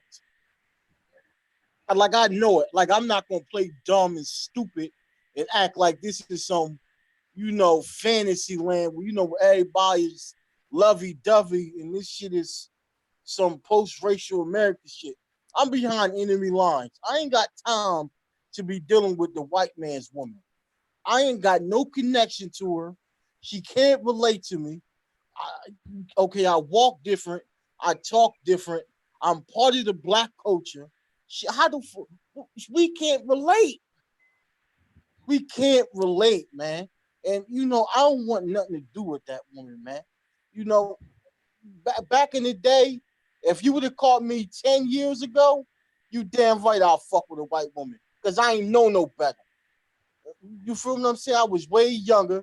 I wasn't educated to certain shit. But right now, you know, nah, bro. You know, we need to leave the white chick alone, bro. You know, and we damn sure need to stop putting them over black women. Damn sure need to stop doing that, man. Black women with us since the dawn of time. That's our people, okay? That's the woman of our community. We give birth to black women. They the mother of our children. They are friends. They are neighbors. They the woman of our community. The woman that, you know, been down with us since day one. Fuck her, Becky. That's the Negroes on here that don't think so, Raji. They think that she's a slave and that she should be treated like a slave. They think that she is the detriment to the black man. You got Negroes on here talking about save yourself, black man. Save yourself from black women. You got Negroes on here saying that. Right. Well. You know the whole submission shit, right? Let's talk about the submission because I wanted to talk about the submission earlier before I had dropped off. Mm-hmm. First of all, in order to get submission, first of all, it has to be trust. It has to be trust in order to get submission. Have we earned black women's trust? I don't think so. I don't think we earned black women's trust. Have we earned? Are we effective communicators?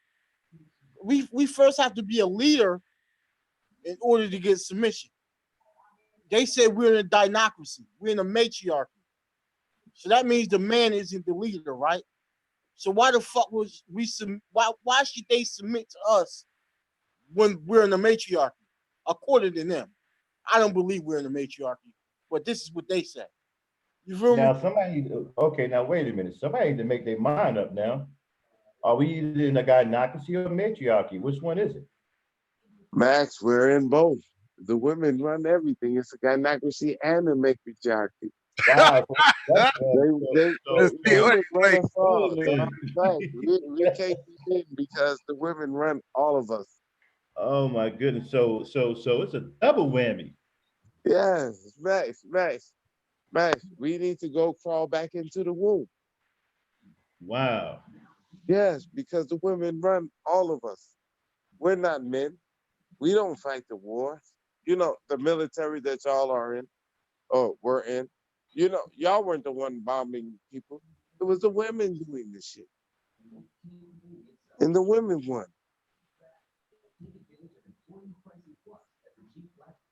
I mean, according to YouTube, right? According to YouTube, well, according to these uh sorry Negroes on YouTube, it's like I've never heard none of this stuff until I came to YouTube. I mean, I've heard the term matriarchy years ago used by feminists. Back in the '70s, they were using matriarchy and patriarchy and plutocracy and all that craziness. I heard all of those crazy words back But in the Max, it was the women that dropped the bomb on Hiroshima and Nagasaki, right? And they well, built the planes, right? And they flew the planes and dropped the bombs, right? It was the women that did that. That's why they run shit, right?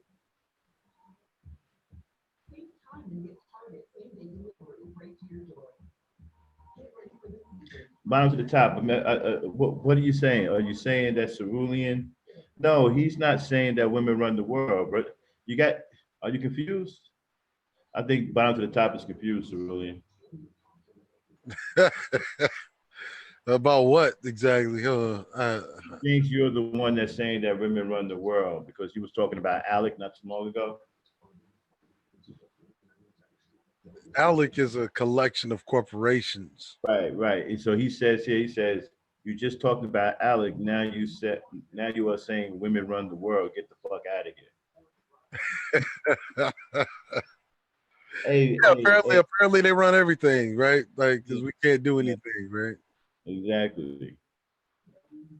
Hey, bottom Hey, of the top, Cerulean, I called my where bank we today, at. right? I called my bank today, right? Guess who picked up? A woman.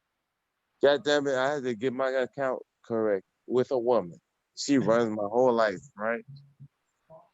Oh, let me finish hearing out of Razi group. Yeah, Razi, finish up, man. All right, I'm Oh, here yeah, I ain't even about the what? I wasn't even listening, bro.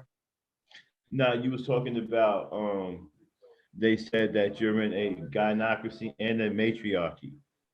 That's I why don't even know what is it. I was like, A what's that? dinocracy is when the woman run the show, Yeah. Either and the you're under the rule of matriarchy is, women or a woman.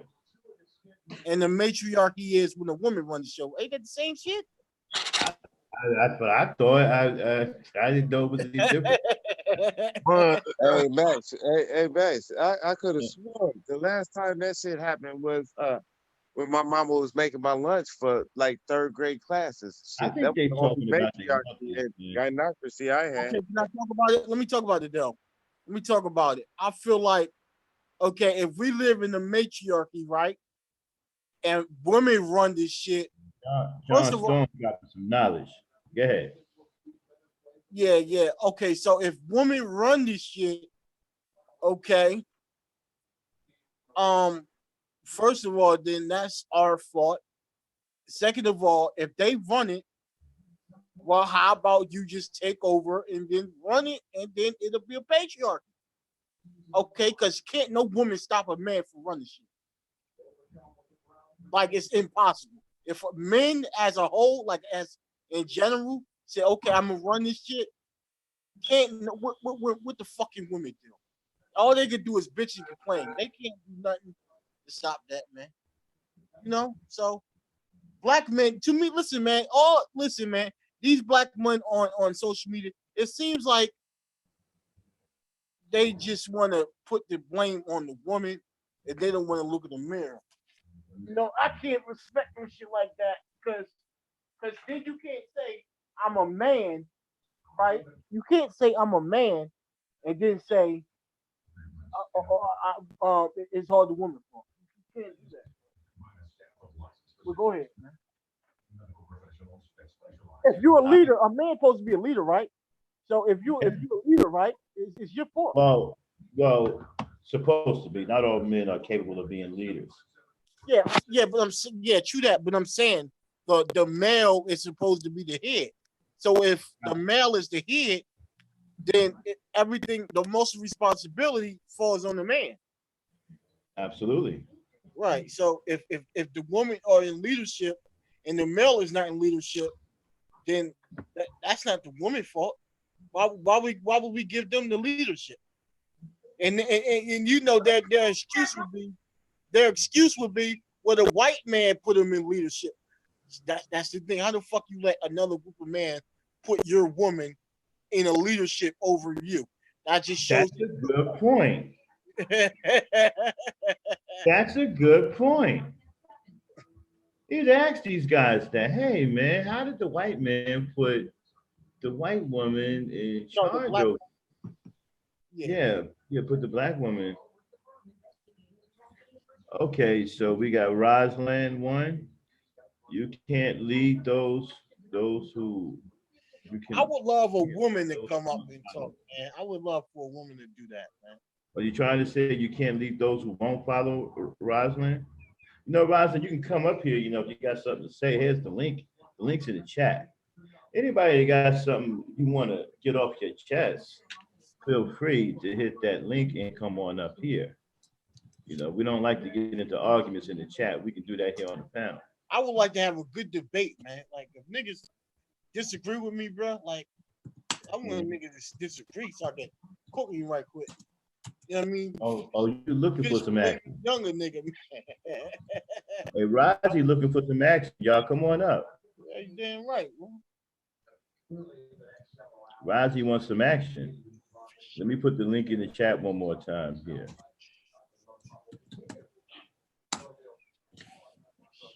So Cerulean. Indeed. So what do you what do you have anything to say on the topic? Check out the topic. What do you think about the topic? In do you have this? Is Yeah, I have to say after the. Yeah, this is what I've been noticing. What's going on when I'm listening to these guys talk about gynocracy or whatever. Basically, they want to slay. They don't want a loving black woman. They don't want a partnership. They don't really want a marriage unless it's under their dictatorship. Well, And they see the black woman the same as a white slave master sees the black woman.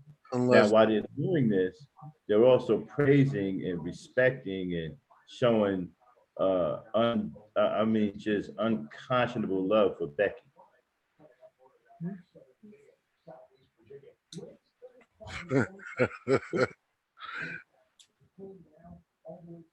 I mean that's the answer, right? That's the derelict Negro male in a nutshell. Divestment.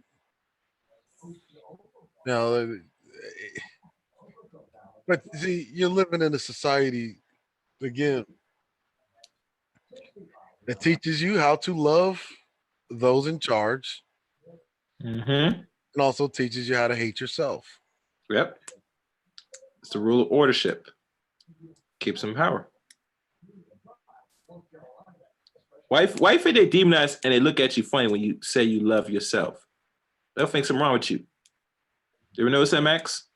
You even got niggas that look at you crazy for saying that you love black folk. Yeah. That you love yourself. Like how dare you love how dare you love yourself? Love Yeah, black. but here's the thing, though. How is it that you got brothers, right, who won't give the black woman any kind of benefit of the doubt at all? There's nothing, as far as they're concerned, nothing she does is right. How can you have that kind of mentality? It's quite simple, right? If there is something that you want but you can't have, You grow disdain for it, right? Mm-hmm.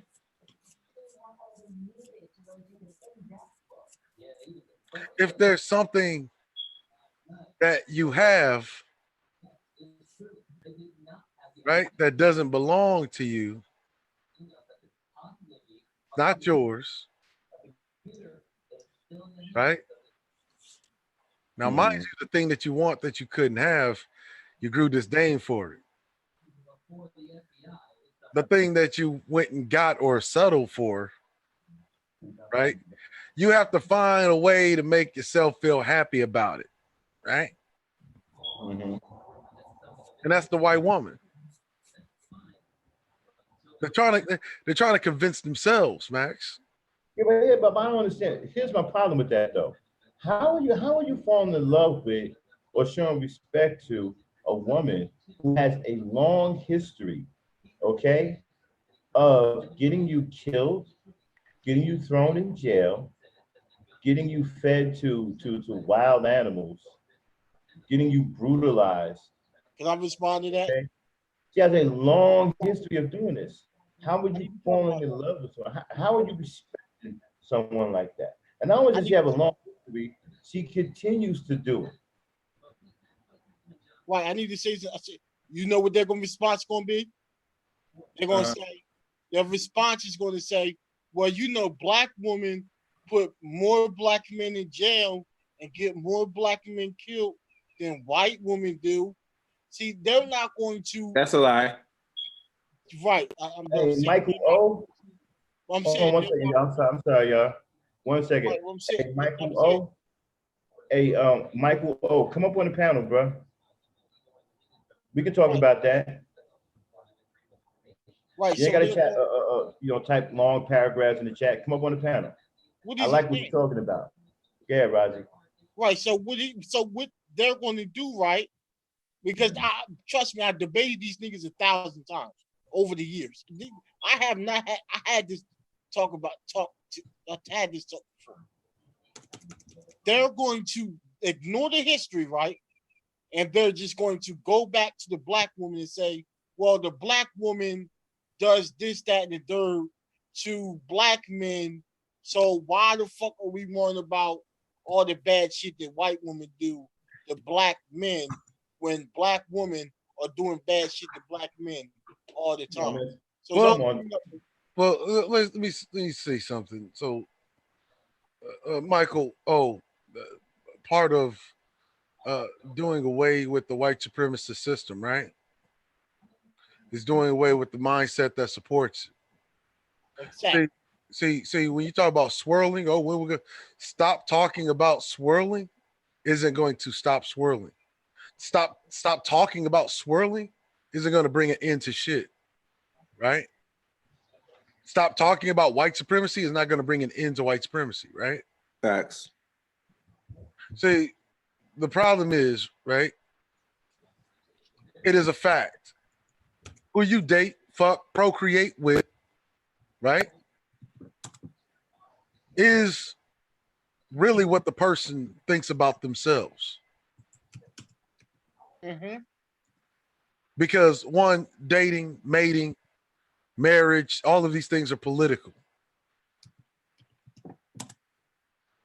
Your girlfriend, your mate, your wife, your companion is indicative of how you think or see yourself. And how you value yourself.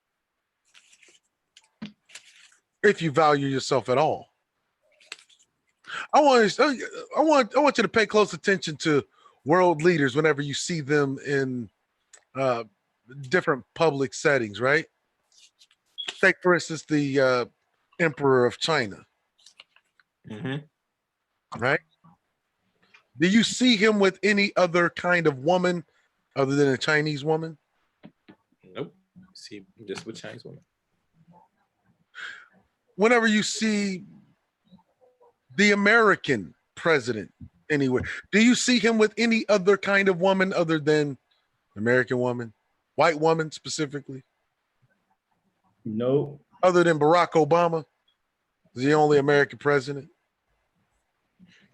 They make sure that the mates match the world leader. You're not going to see a world leader, right? You're not even going to see a nation's leader, a tribe's leader go to a conference with a woman that does not look like him. Mm-hmm. Do you know why? You know why that is? Lay it on me, bro. It's because women in the society, right, are a reflection of male leadership. Mm-hmm. That's why every single world leader, they always come with the woman that looks like them. Mm-hmm. Moneybags, China did not kill all their girls. That's incorrect.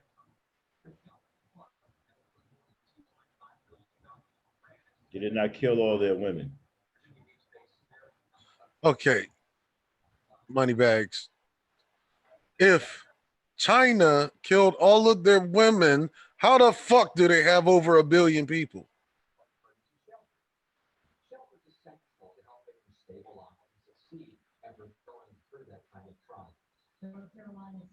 See, it's a reflection of you. Your women are fucked up. That's weak. That's weak male leadership. No, Moneybags. Are you serious, Moneybags? You think China killed all? Are you just telling a joke right now, or What's you he doing with a wrench, man? Huh? Is this your is Moneybag Anderson? Is it your man? No. You're gonna have to lose. I'm gonna take the wrench back. You can't be serious. Is that your man's? No. Whose man's is that? I thought that was one of Cynthia's people, but I guess not. Not sounding like that. That's not one of Cynthia's people. No. I don't think anybody from Cynthia's channel would say that China killed all their women. I don't know. Hold on, he said he wouldn't kill. What did he say? You said that China killed all their women. Excuse me? What were the event? Hey, yo, Max, you gotta handle that. Because that's a stupid thing to man. Yeah. I thought he was one of Cynthia's people at first, but that sounds like a troll. Yeah, right there. Like that. Because that make no sense what you just said. If the women are dead, how the hell they still age people in China? Yo, someone put him in timeout. That's for that stupidity. Yeah, that was kind of dumb. That's why I asked him at first, was serious or not. I was like, you serious? Yeah, they should over 1 billion people, but they killed all their women. Okay. All right. Matter of fact, Max, don't worry. I got you. Let me do this.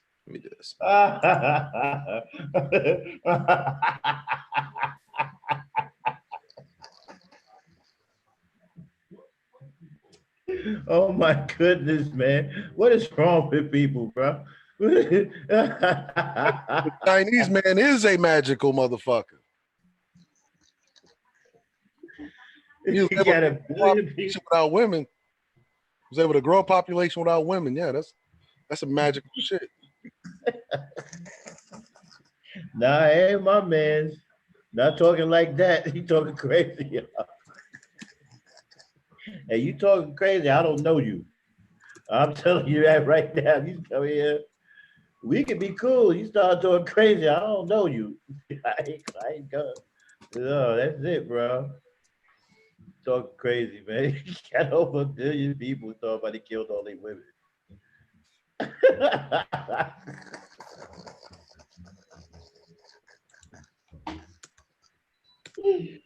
Oh my goodness, man. Wow.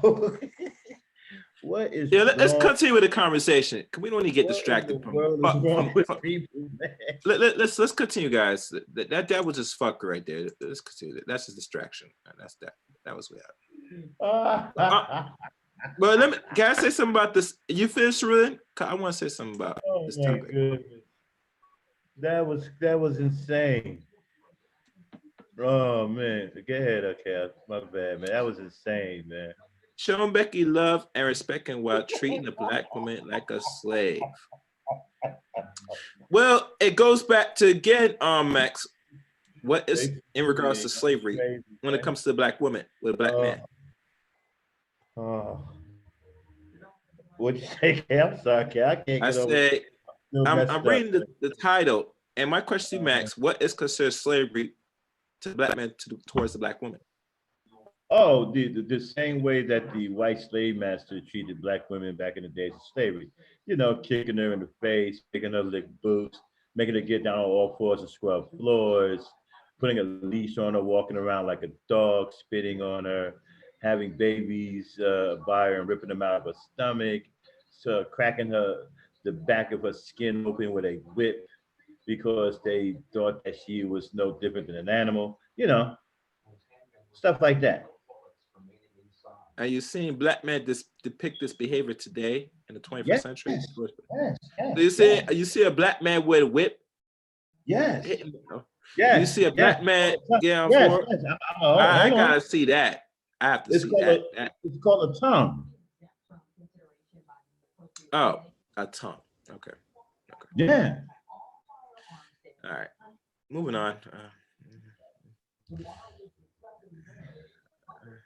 I'm not going to that. He says, and he uses that whip over and over by saying things like he hoped that she um, dies and drowns in the pool of her own blood, face down in the street.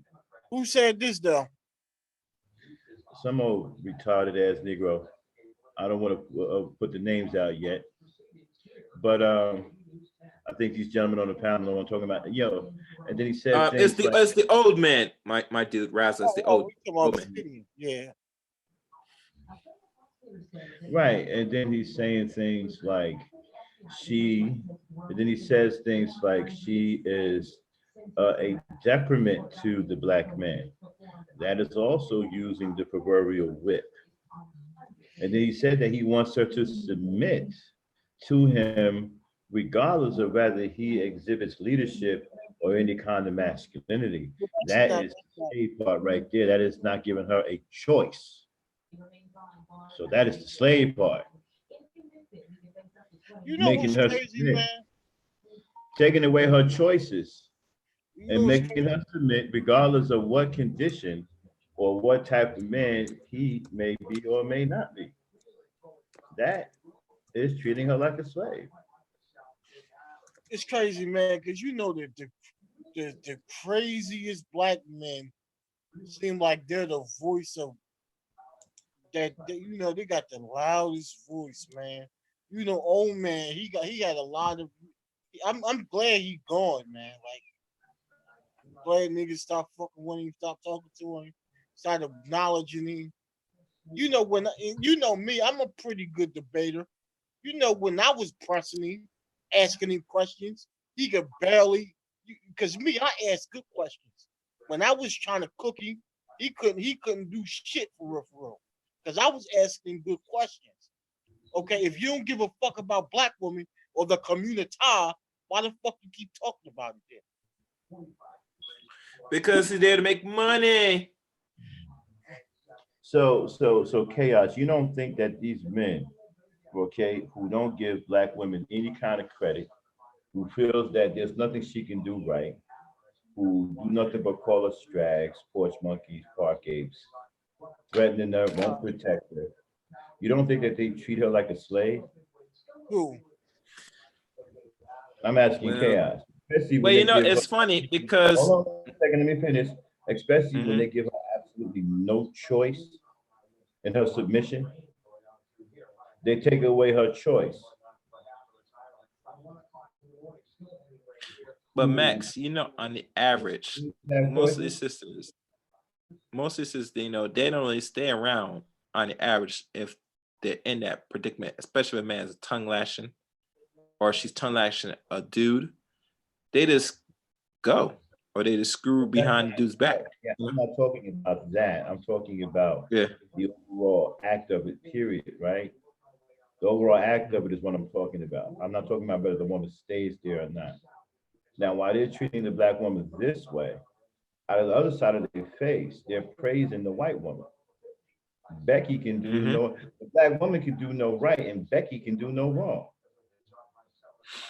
Yeah, man, that's all conditioning right there, man. To look at who is what we call God. who's considered the devil. And the reason why I'm using these terms, because Black people see themselves in this light. Because to sit there and worship somebody that has a history of abusing you systematically and physically, that's telling that you see yourself as lesser than, and that these people that do you wrong can do no wrong. So if a Black woman feels with Black man that he's with, or like you said, it's a slave, and this Black man treats this so-called Caucasoid, the Becky, as God, or best thing than sliced bread, then that's telling of the mental illness we as collective have. That's how I see it. I mean, because I don't really operate like that. So to find that, the dudes that will give Becky more praise than the sisters, that's telling. And that's a very much a mental illness, serious mental illness. Because imagine they get their Negro wake-up call, Max. When a lot of these dudes get their Negro wake-up call, they're not that so appealing to Becky. Matter of fact, they'll sit there, will brush it off and go get another one.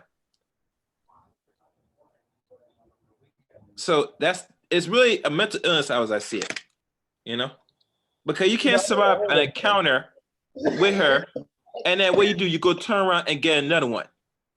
You get me? But imagine if a sister did them wrong, what they do, they disregard her and don't want nothing to do with her or the race together. You mess up as a Black person, that's it. But if you're a non-Black person, you can mess up as many times as you want, as your heart desires. Hell, even try to attempt to kill me. It'd be good. I'll go back in again. That's how a man views himself. Very less. If he doesn't respect what he sees in the mirror, he definitely not going to respect the sister. Wait a minute, you say that's the only answer I can give you.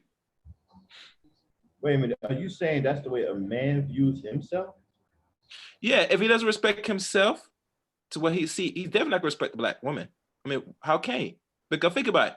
If he looks at himself as, nothing worth of anything, and look at his counterpart as the same, he's going to abuse her verbally and possibly physically.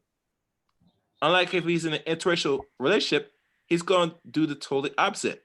He's going to cherish, hold, and caress it like it's a trophy, like it's the best thing in the world.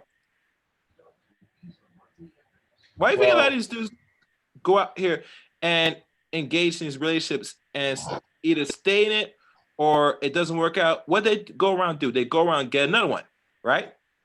Especially if they survive the first encounter in an interracial relationship with a non-Black woman, particularly a white woman. So yeah. Well, hold on, what is? Now, let me ask you this. You Yes. think, okay, one of the most famous people that we know, Muhammad Ali, right? God rest his soul, right? He was against swirling, right? Yes. I mean, he made one of the and he was with the Nation of Islam. Yes. Yeah, he made one of the most famous comments probably in history when he said, "Why wouldn't he want his children to look like him?" Remember that? Yeah, I remember that. Yeah. So my thing is this here. Okay, so Ali believed then if you're going to make a Black family, if you're going to have a family, whatever, then the mother of that family must be Black, right? Yes. So what I don't understand is, how is it that we sit here and listen to Negroes who are totally anti-Black and anti-Black family when they say that it's okay for Black men to sleep with Becky and still be pro-Black?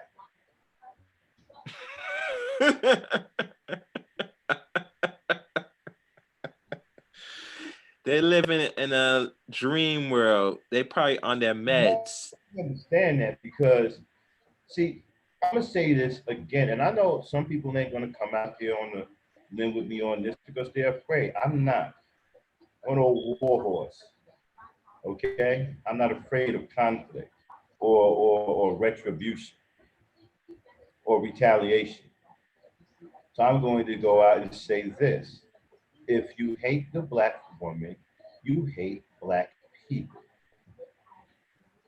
If you hate the black man, you hate black people. You cannot hate one or the other without hating all of us.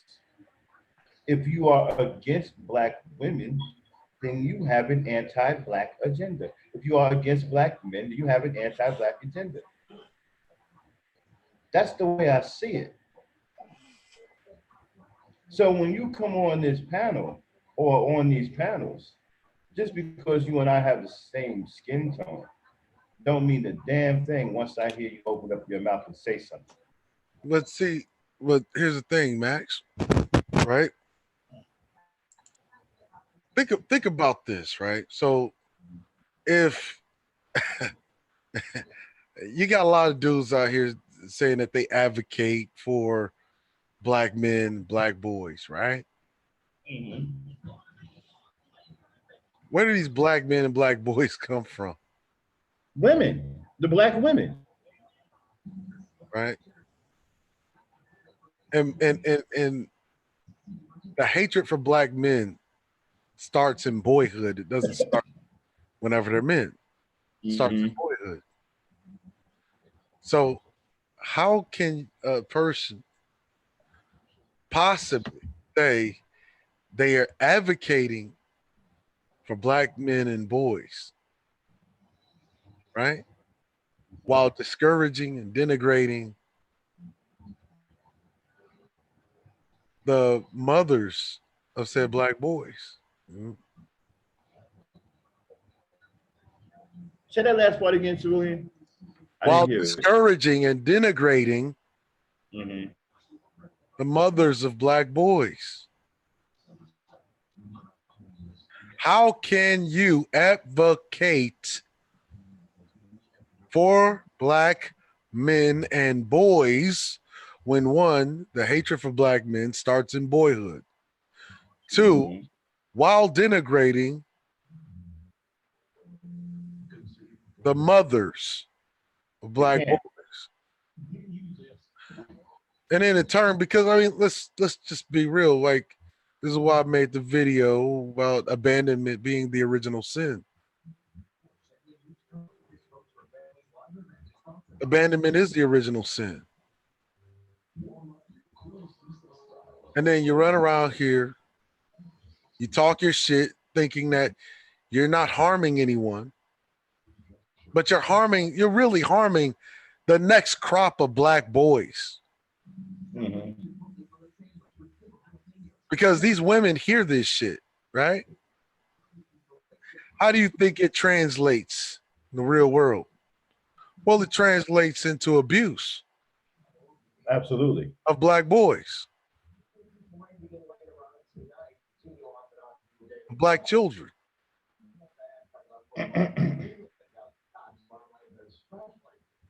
See, they think what they say is some harmless shit. It's not.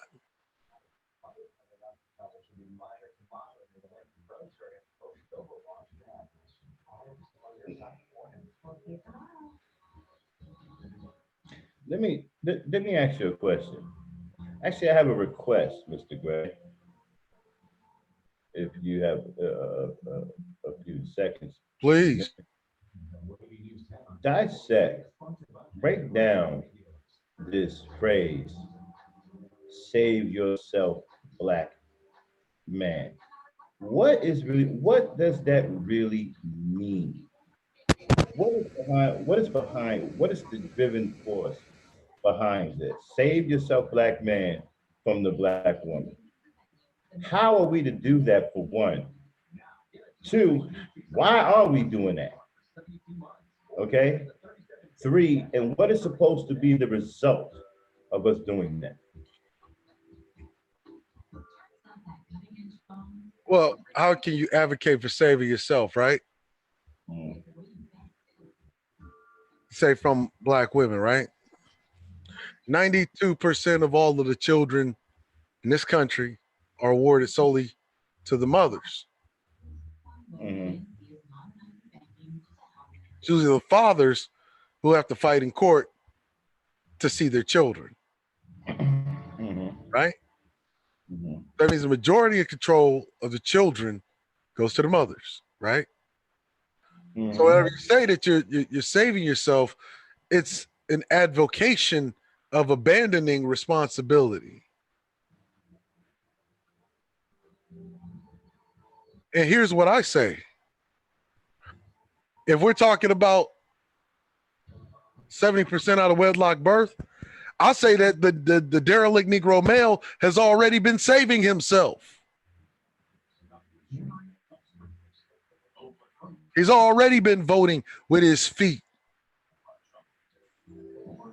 He's already been doing what he wants to do as opposed to what he needs to do. But that's the thing about the derelict Negro male. The derelict Negro male, right, has his priorities all fucked up. He does what he wants to do, and then he begs for what he needs.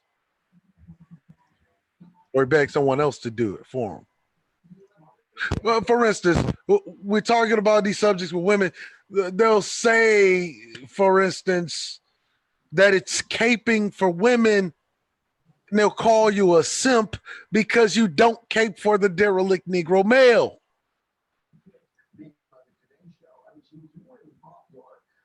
So it's okay whenever you cape for the derelict, but it's not okay whenever you cape for women. See, because what they really want to do is they want to impose trauma onto the women.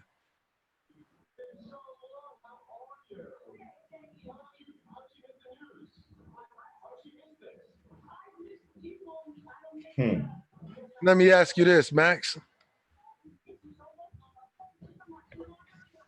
Go right ahead. You've heard him call superior men, superior black men. You've heard him call us white knights, right? Mm-hmm.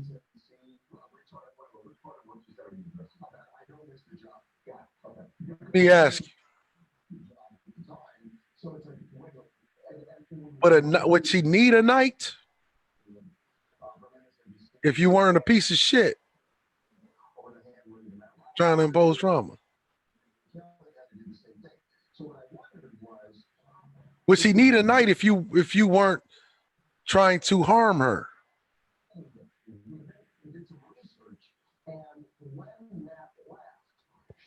No.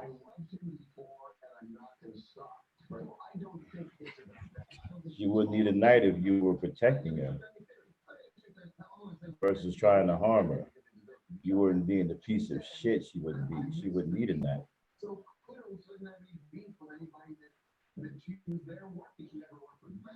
And so this ridiculous ideology or idea about saving yourself, black man,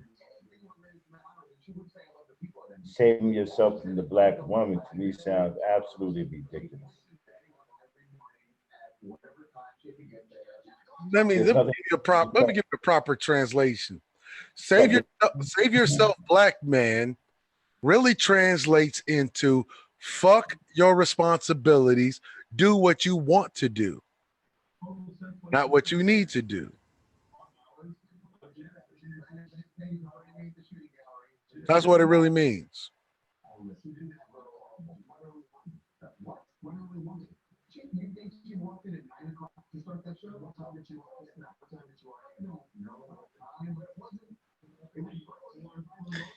Yeah, Kylie Jane just said something very interesting. She said they want to be able to the they want to be able to be derelict and impose trauma in peace. Isn't that immature? Isn't that something that a boy child would want to do, like to cause, like to be in the seclusion of his mother, but be able to be rambunctious and reckless as a young boy should be, right? To cause havoc, to get his dump truck and ram it into a wall and cause all kinds of noise and stuff, and not be held accountable for it because he's a boy.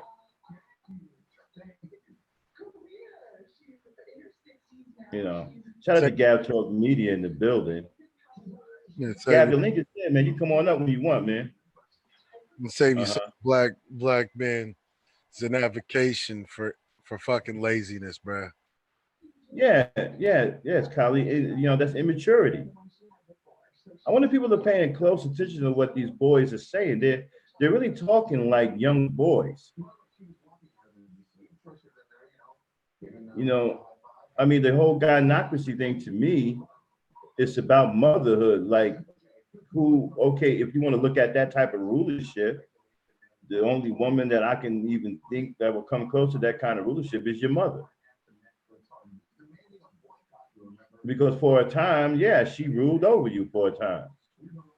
That's the only gynocracy that I can remotely think of. Maybe these guys have the mentality of nesting rather than going out and taming the environment. And if you got the mentality of nesting, then that means that you want to stay close to mama, or you want to be under mama's wing somewhere. And that's probably why you don't want to protect the black woman. You feel that the black woman should protect you, right? Yo, You want to be under yo, mama. yo, it's crazy how they say save yourself while promoting genocide all in one sentence. Save yourself, black man, from the black woman. Don't deal with black woman, deal with white woman. Well, isn't that genocide? Because if we don't deal with black women, we ain't gonna be able to create black children. So isn't that not saving yourself? That's actually destroying yourself. Think about it. Well, you got to understand, Rizza, that's the whole point. They look at themselves as less than evil, and they have to correct it. So when you hear niggas save yourself, they tell us, I want to go back, or actually, I'm trying to go into what we call purity.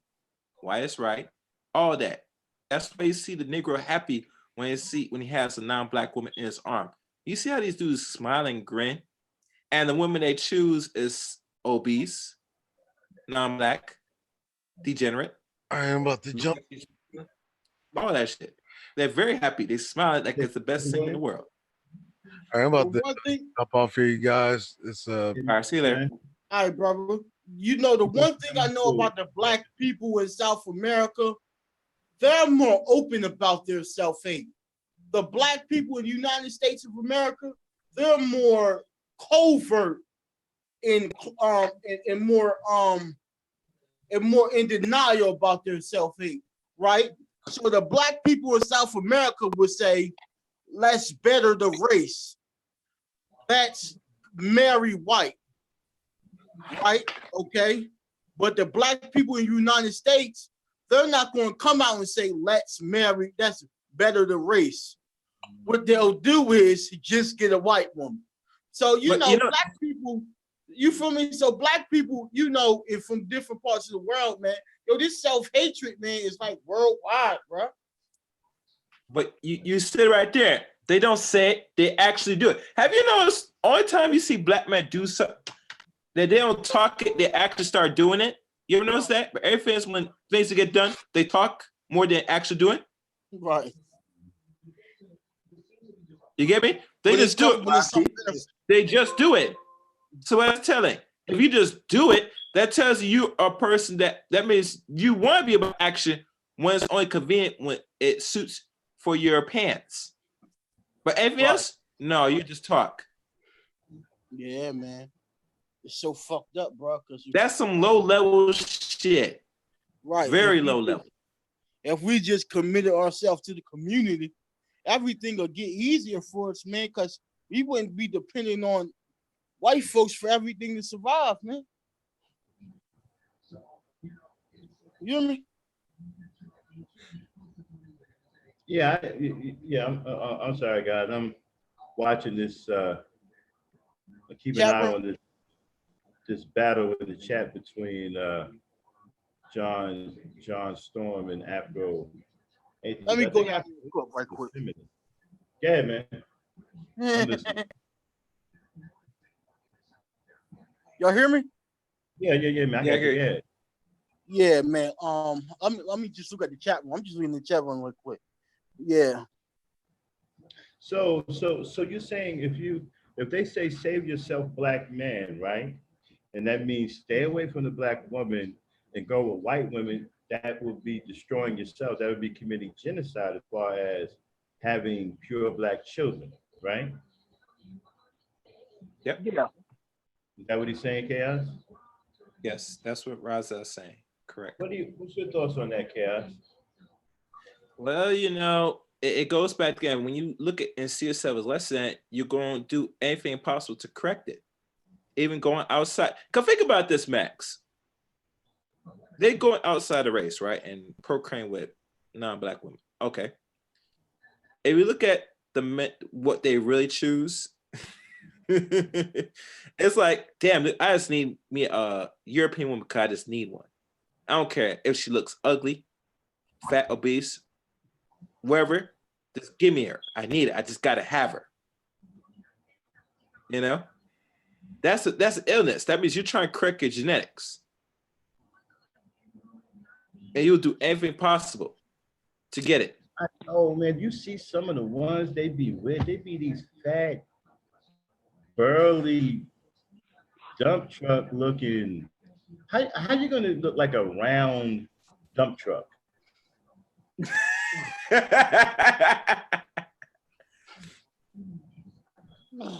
I mean, think about that. I mean, some of these hulking. I mean, wow. I know. It's crazy. They Isn't be it? with these hulking type beasts. People, you know, looking like the Kraken or something. Yeah? Yo, if you see some of them, it's like, oh my god, it makes one say, how do you make love with that at night? You know, every time I say most brothers mess with big black women, and you complain about say black women are fat, obese. Let me tell you something. That's all fight. That's all words just to stir a audience that either they can get a woman or they are with non-black women that's the same look that they complain about. Because you can't talk about say black women are this obese, and you go turn around and get somebody that's obese and worse looking than black women. It don't make no sense. And mind you, some of them don't even that either they keep, and some of them either they look ugly or keep themselves in good shape. The brothers, they're not picking the quality top of the top. You see with the lowest of the lowest. And think about it. And think about this, Max. The European woman doesn't have to worry about having kids or being selected because they got black men to fall if their man can't take them. And you notice, wife, some that don't self-improve, you see a couple like that care themselves so disgusting looking. They don't represent the magazines that they're proclaim the standard of beauty. Mm-hmm.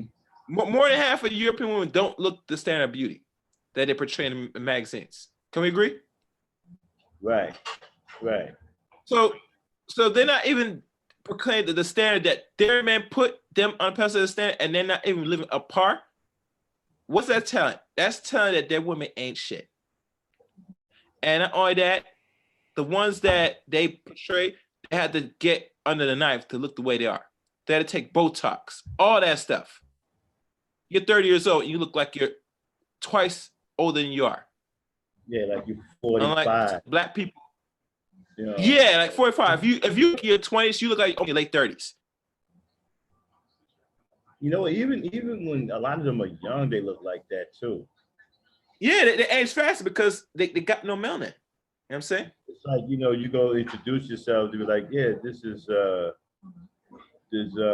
you know, you meet this middle-aged lady, and they tell you that she's a teenager. Shit. You know what I'm saying? Look, it's like, okay, well, here, they want you to meet so-and-so, and you're like, wow, who's this woman, this middle-aged woman, and they tell you it's a teenager. Mm-hmm.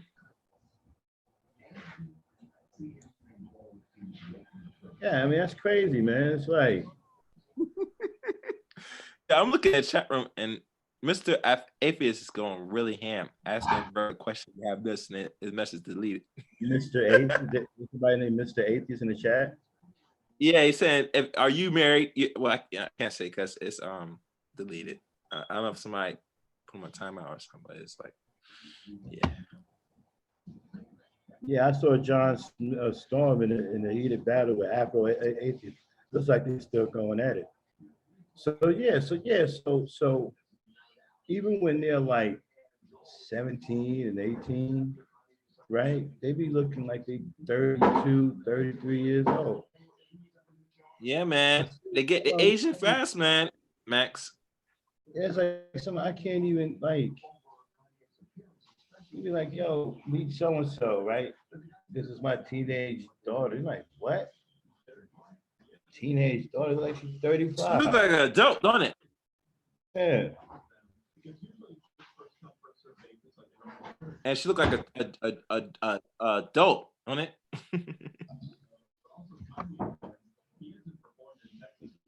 Yeah, like yeah, but a seasoned adult too, not some young adult. Like That's somebody right, Mr. Son.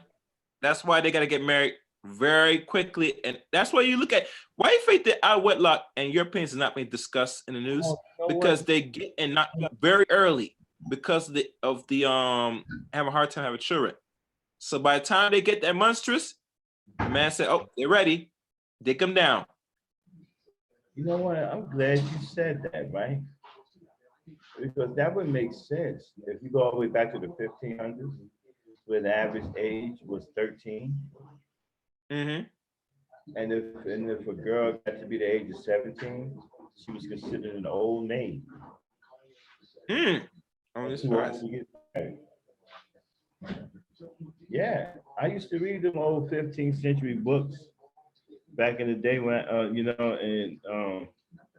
and yeah, they used to the average age of marriage was 13, and if the girl got to get to be 17, 18, she was considered an old maid, and no man wanted to marry her because she was old. Mm-hmm. Imagine that, 17, 18 years old, she's too old to marry. She's an old maid now. And you think about even back 6 years ago, Max, most people, even your parents, they got married around on the average 18 years old or close to 20. So if they were getting married older in America, back then, that age was considered too old in their standard for European as a culture. Well, 17 was. Yeah. You know what I'm talking about. As they reach later in teenage age, is considered older for them, you know. Okay, But it don't seem yeah. like. Hey, Black Seed Supreme, I agree wholeheartedly. Not a two-legged one. I ain't seen it with a two. I've seen it with four-legged ones though. I've seen that. Yeah, Chaos. Black Seed tipping me out. You know, the younger, the better. That's why if you look at pedophilia, it's supposed to be known in Eurasian culture because they got to get some, and it was the best way for them to get. So it's safe to say that they come from a natural state of pedophilia.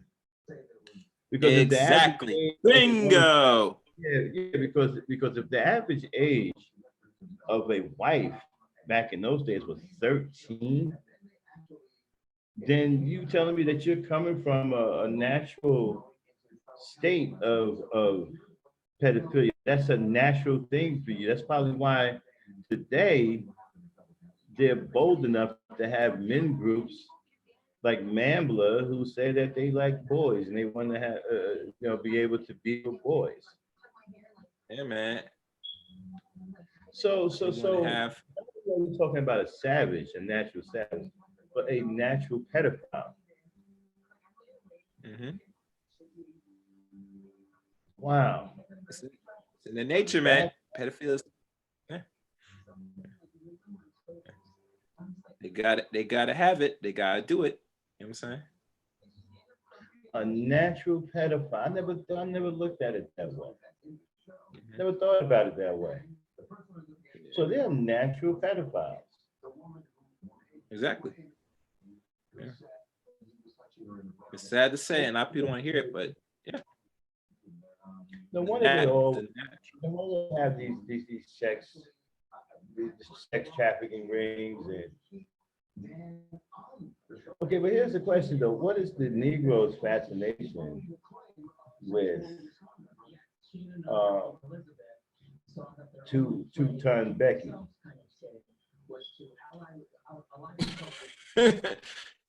You know, we need to find somebody that's in the panel, or I'm not in the panel, but on the chat room, or know somebody that is in a relationship with a Becky that's over 300 pounds or greater to answer that question. Becky can be a gigantic bowling ball, and they are still attracted to her. I've seen this too. I've seen some that look like rhinoceroses, bro. And they got some old geeky, yo, and then check this out. The kind of dude that be with them be some old afro wearing geeky monkey smiling Negro, man. Wow. Be on that monkey stuff, man. You know, it's like she big and burly and tree-like, right? With all of these branches and whatnot. And he's swinging from every last one of them. Oh, wow. You on that monkey stuff, he's swinging from my branches, bro. And I follow that. I mean, think about it. She's big, you look like a tree with many branches, and this monkey swinging from every last one of them, smiling at that, smiling every time he's swinging from one of her branches to the other. He's smiling. Talking about some big old ridiculous smile too, bro. Smiling I great. mean, you had a smile the size of a Polaroid camera.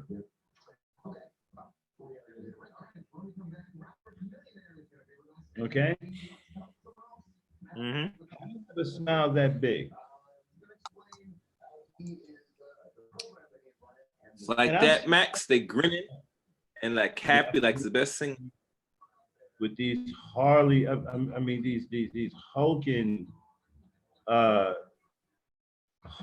to walk. I mean, having issues just walking down the block. Getting stuck in double doors and stuff, standing in the entrance of supermarkets, blocking everybody from getting in or out. Yeah, that's rough. Your life is bad. Yeah, but you get this Negro, this, and it's always some old skinny, lanky, monkey-looking Negro that's with him. Some nigga that look like he just got finished swinging from tree to tree, branch to branch. Now he done jumped on her branches and he's swinging his behind around with his big old, big stupid smile on his face. And you know what? They don't care. They will walk down the street with these hulking rhinoceroses, right?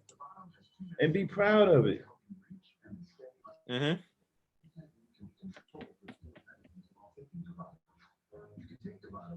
They don't care. Yeah, I believe you.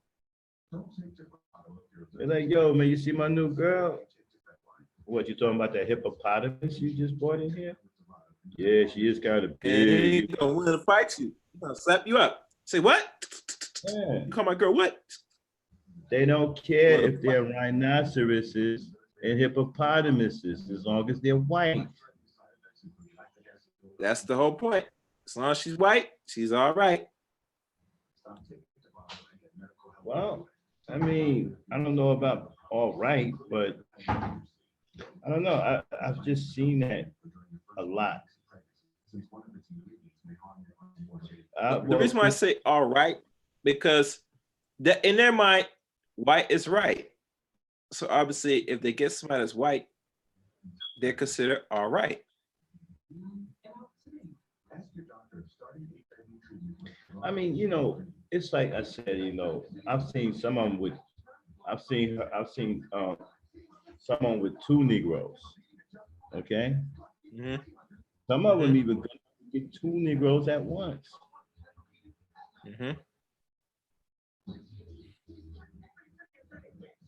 Yeah, yeah. You discuss the stuff we won't do.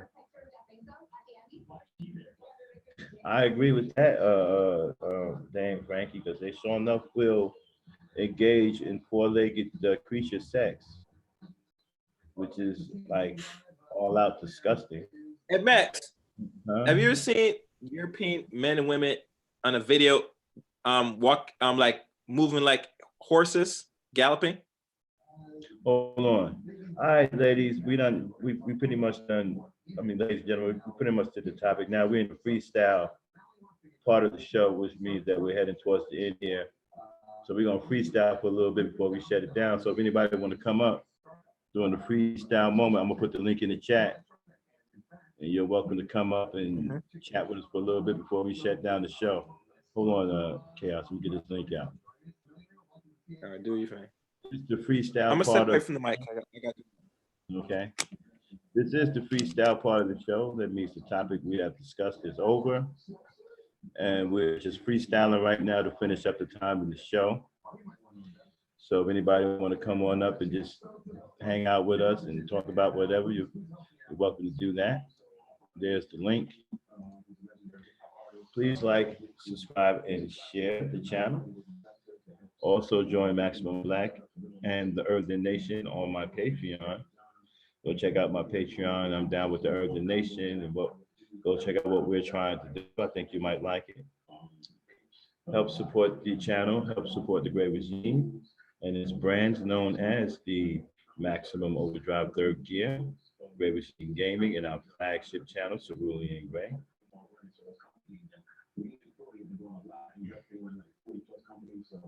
Oh, thanks, Christine. It ain't over yet. We just freestyling right now. You know, we're gonna freestyle for a little while. You know, maybe about 20 more minutes. You know, and then we're gonna shut it down. Yeah, it's pretty good, man. I appreciate the people that came in today. You guys really showing support.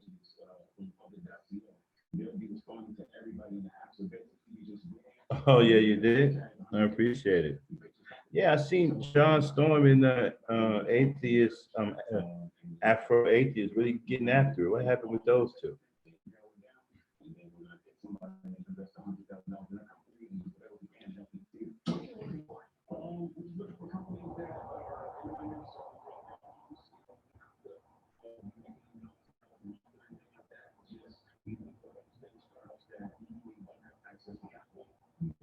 Well, you know, I feel you. Well, John, I feel this way. See, I'm extremely pro-black.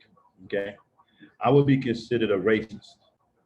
Okay, I would be considered a racist. I'm extremely pro-black.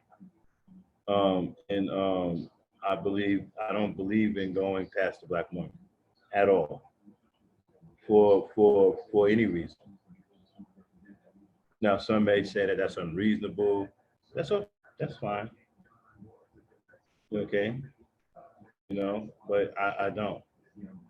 I don't put no other kind of woman over the black woman. To me, the black woman is it. She is the most beautiful, and she is the grandmother of all the other races of women. You know, she is the grandmother, the mother of all mothers. Okay, you don't get any higher than that. Okay, so as far as I'm concerned, anybody speaking against the black woman is a trait of the black people and have it in our anti-black. So like I said before, if you hate the black woman, you hate the rest of us. You can't hate the black woman and then like me. You can't hate me and just say you like her. You hate us all. And so, you know, you know what I'm saying? And so I don't believe there's any woman on this earth higher than my woman, which is the black woman. I believe that I come from a goddess of greatness. That's why I'm a superhero. Okay. So only a goddess can give birth to a superhero. Okay, so that's why I'm super strong. Okay, I didn't come here through the means of any ordinary woman. The black woman isn't an ordinary woman. A Hispanic woman is ordinary. A white woman is, well, she's more than, well, dog. Well, the white, well, we're gonna sidestep what the white woman may be. You know, when we ask what the white woman may be, there's a lot of things that come to mind that don't kind of jive with humanity. So, but the Chinese woman, that's an ordinary woman. The the foreign woman, that's an ordinary woman. The black woman is an ordinary.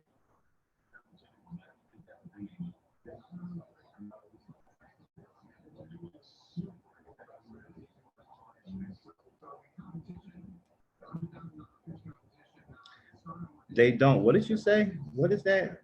Why are all these black women on YouTube being divorced by white men? I didn't know that was going on. Where's that going on? Where'd you see that at? Can anybody back up what he's saying? What is he talking about? I wasn't aware of any of this.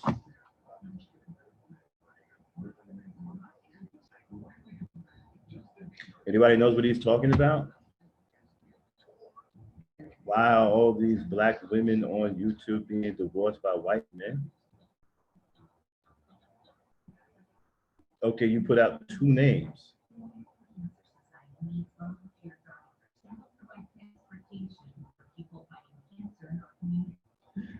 Well, if you're worried about a black woman talking reckless to you, then you might be kind of hypersensitive, my brother. You might want to check your sensitivity. Because black women are very strong women. Okay, they don't talk. They don't talk with a. They don't. Again, this is not an ordinary woman you're dealing with here. So their tone is going to be a little stronger because they give birth to very strong men. So their tone is different when they talk to us. Their tone and their the way they speak to you is not supposed to bother you. If it's bothering you, then you may want to check your sensitivity. You're supposed to be strong enough to endure anything they have to say.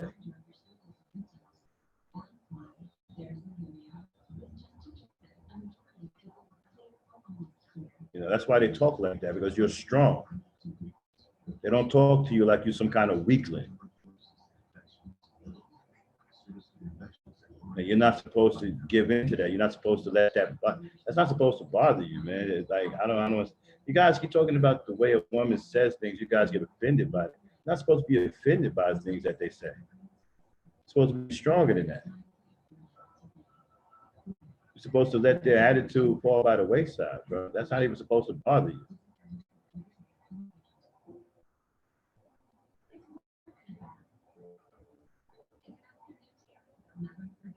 And to you too, Shima.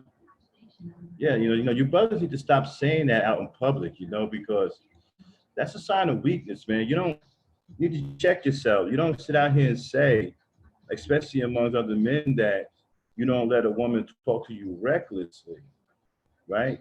That's not something you should even be saying. The way a woman talks shouldn't really affect you, man.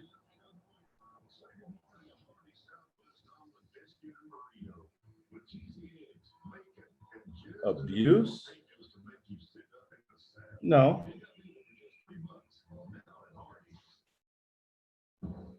A goddess doesn't mean strength. We're strong. We're much stronger. No, it doesn't mean that you abuse her. No, it means that you love her and you appreciate her for bringing us into this world. I mean, look at us, man. We're black supermen. Are you kidding? She gives birth to black supermen.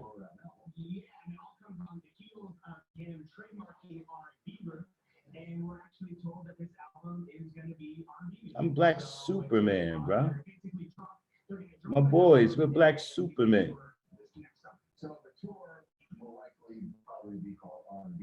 I can't speak for some of you brothers out here who are crying and carrying on. You guys are sounding kind of weak.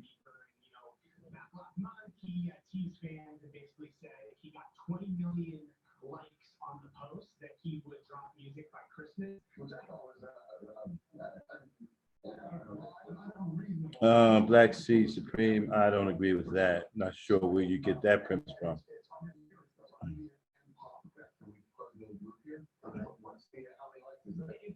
You know.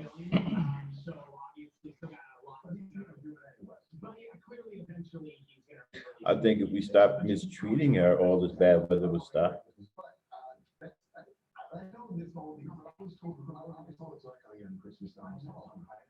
If we stop engaging in IFF fuckery,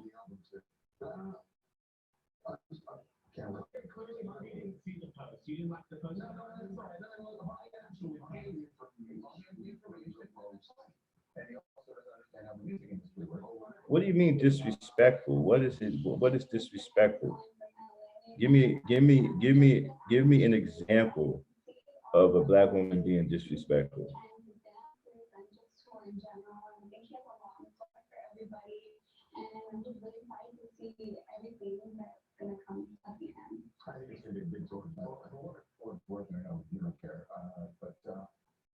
Demetrius, we as men, we deal with things every day that are disrespectful, that are worse than disrespect.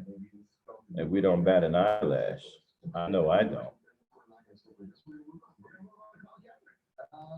I mean, I'm ex-military. I've dealt with things that are worse than disrespect. And I haven't given a second thought. When women get to hollering and screaming or whatever, see, I understand their nature. That's why it doesn't bother me when they say things, because I know that they're going to say them because they're emotional. And most times they're only saying it because they are emotional. When they get all charged up, you know, their emotions get to run wild. They got to get that stuff out.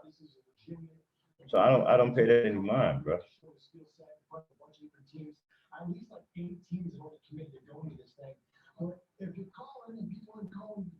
So give me an example of disrespect, so I can see what you're talking about. If you're talking about verbal abuse, that's for the weak. And I mean, if you're being verbally abused by a woman and you getting your feelings hurt or whatever, you need to check you check your manhood, bro. A woman isn't supposed to verbally abuse. You're not supposed to be affected by her verbal jousting. That's supposed to bounce off of you like raindrops. It's supposed to be stronger than that.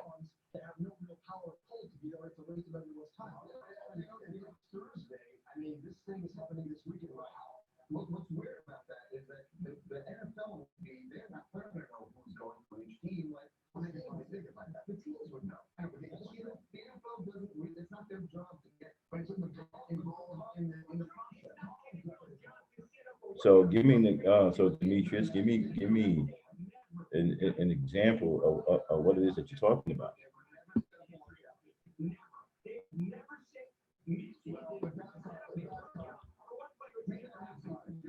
Now,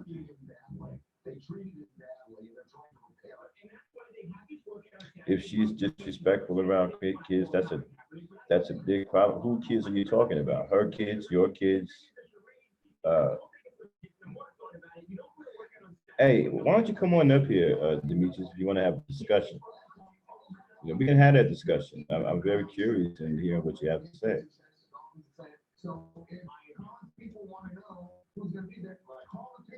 Bottom to the top, what's up?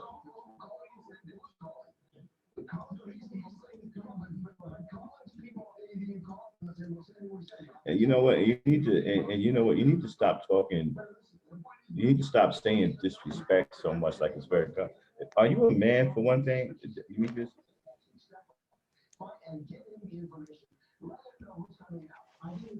Oh, I What's up, agree with Max? that. Hey, what's going on? I agree with that. Yeah, yeah. You should put a stop to that. Yeah.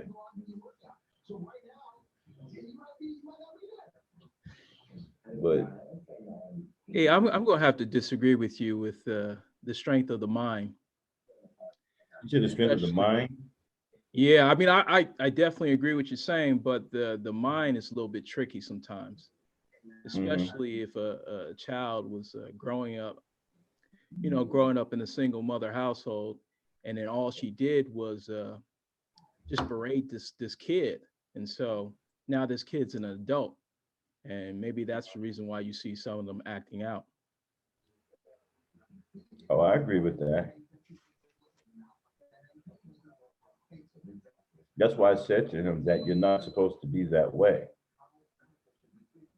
See, as a man, you're not supposed to be hypersensitive like that. A woman's verbiage should bounce off you like raindrops. A woman's Yeah, but verbiage, at a certain point, like you said, you need to, well, you can take it, but then you have to put a stop to it. actually, you shouldn't be taking it because the thing about it is it shouldn't affect you, is what I'm saying. You see, her Ah, verbiage, if you understand her nature, right? Do you know verbiage is a large part of what she is about? Once you it's understand that, right? it's not You learn it's to, yeah, but once you understand years. that, hold on. Then once you learn how to do, once you understand that, then your hearing becomes very selective. You only listen to the things that you need to listen to that are going to make a difference. The rest of the verbiage goes by the wayside, right? And it becomes ineffective and irrelevant. Yeah, no, I'm gonna have to disagree with you because I when understand I because you probably don't understand those teachings. You see, no, a lot of I completely a lot of understand. brothers don't The understand. A lot of all brothers right, don't let me understand the real nature of women. no, I completely understand, but in the subconscious mind, and that's what people need to protect. It's the subconscious mind, and that's why people always are throwing out the white supremacy and stuff because it's the subconscious mind. It's not even what you're thinking or what you see. You believe it's not affecting you, but deep down inside, it is affecting you. It shouldn't. It shouldn't, but it does. And I mean, that's what I'm trying to say. It does happen, and that's why I That's disagree because with you. we allow it to affect you. Well, then you're Nobody you're can just do you're it. a bigger person. I mean, you're going into like Gandhi type of meditation No, no, and no, no. What I'm like saying is, let's stay they on one thing. Hold on. Let's finish one thing first before we move to the next thing. Let's finish the women thing, okay? The verbiage that women spew is a part of their nature. That's not going to change. See, when you cannot change something, you learn how to exist with it. Okay, you learn its strength and its weaknesses, right? all right. Here's the point. You're taught a certain way. You're telling everybody that's listening, hey, this is how you're supposed to act. At the same time, women's supposed Not to act a supposed certain to. way too, right? Not supposed to. Well, women's supposed to act a certain way too. I'm And not then saying they're when you're supposed to. I'm just giving a different outlook on it. I What hear I'm you, but saying, what no, I'm no, saying is no, everybody should be brothers at the and right. What I'm you saying need to these brothers is, I'm not saying that they should be this way. I'm saying they shouldn't be the way that they are. They shouldn't be. You shouldn't be if affected. somebody keeps putting the same narrative out there, like you know, like where you were talking about Nike, and okay, these are the shoes to have, these are the shoes to have. Like you really don't need the shoes, but it was like, man, it feels so good to put those shoes on. And see, subconsciously, there are people feel that way.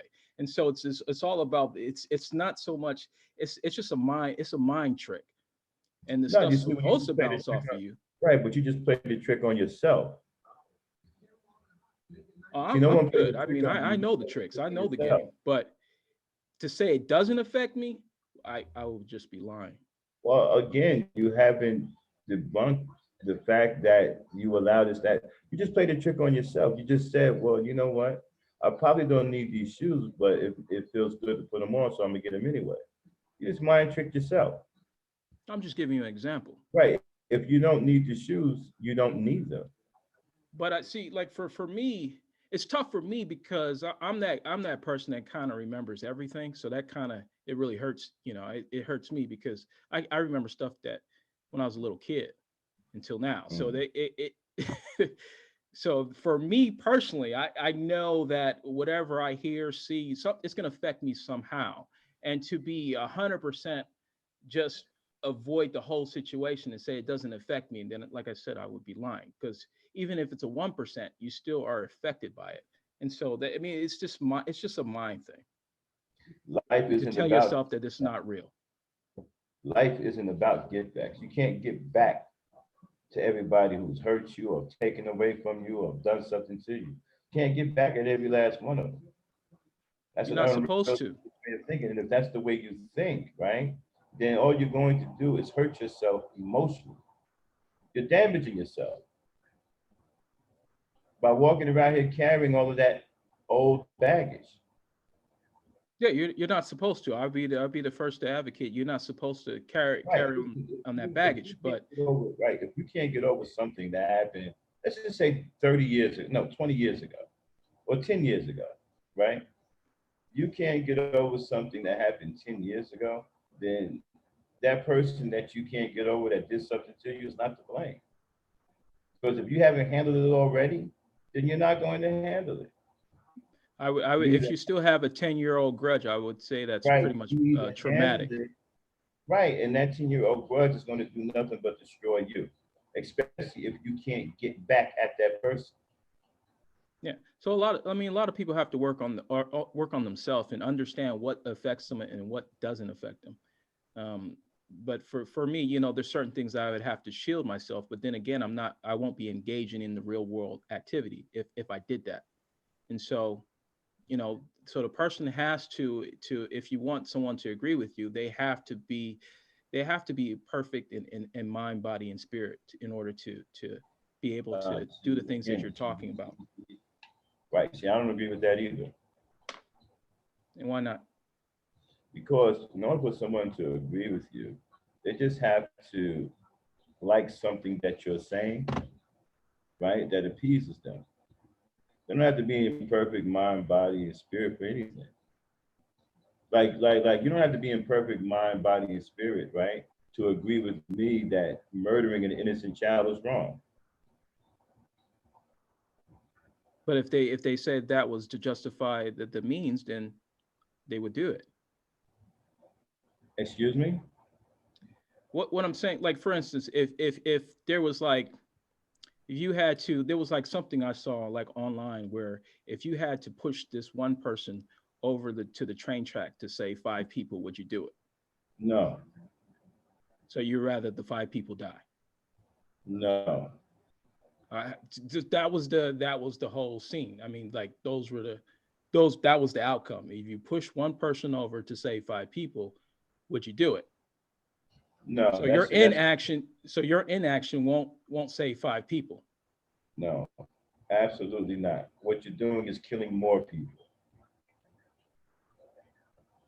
What you do is you stand out of the way and let reality take its place, run So its five course. people, so 5 people will No, lose what their you lives. do is that's let me explain something to you, right?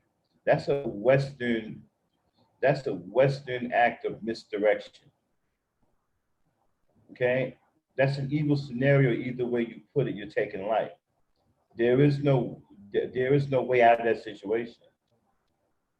Well, If you look at it what do from you that think they're doing standpoint, when they put, what like, they this goes do back is to, they think, listen, okay, what they like when you guys were talking about the prisons, hold on, let me that's what they're finish with that one that's first what they're before you doing. go on that. They're taking the black lives out of the real world scenario Right, let me and putting hold them on in one prison. second, bro. Let me address what you said first. You said, right, it's not for the greater good. What they're doing is they are giving you an excuse to murder one person and giving you a justification so you don't feel bad about murdering that person. That is mind manipulation. Yeah, that's so that's what I'm trying to say. We're not strong in the mind. What And you so do is, everything that what you I'm do gonna be is, telling you is like, okay, hold on a the second. scenario What you of, do in a okay, situation well, like that, what you do we're in a talking at situation the same like time. Hold that, on. wait a minute. Yeah, let me finish. What you do in a situation like that is you don't take part in it. You allow fate to play itself out. No, we are taking a part of it. Every time Oh, but there's a you don't take murder, what I'm saying is in the that's hood, wrong. and people are in prison, we are a part of this system that's playing these mind tricks. Jumping all over the place. I'm trying to. We got to go with one thing at a time here. One thing at a time. To me, they're all the same thing. Okay, we're not going to take part into into mind manipulation. So the way out of that is to allow fate to take its course. Okay, well, how is that fate if they're doing it deliberately? See, they set up these policies so they can put us all in prison.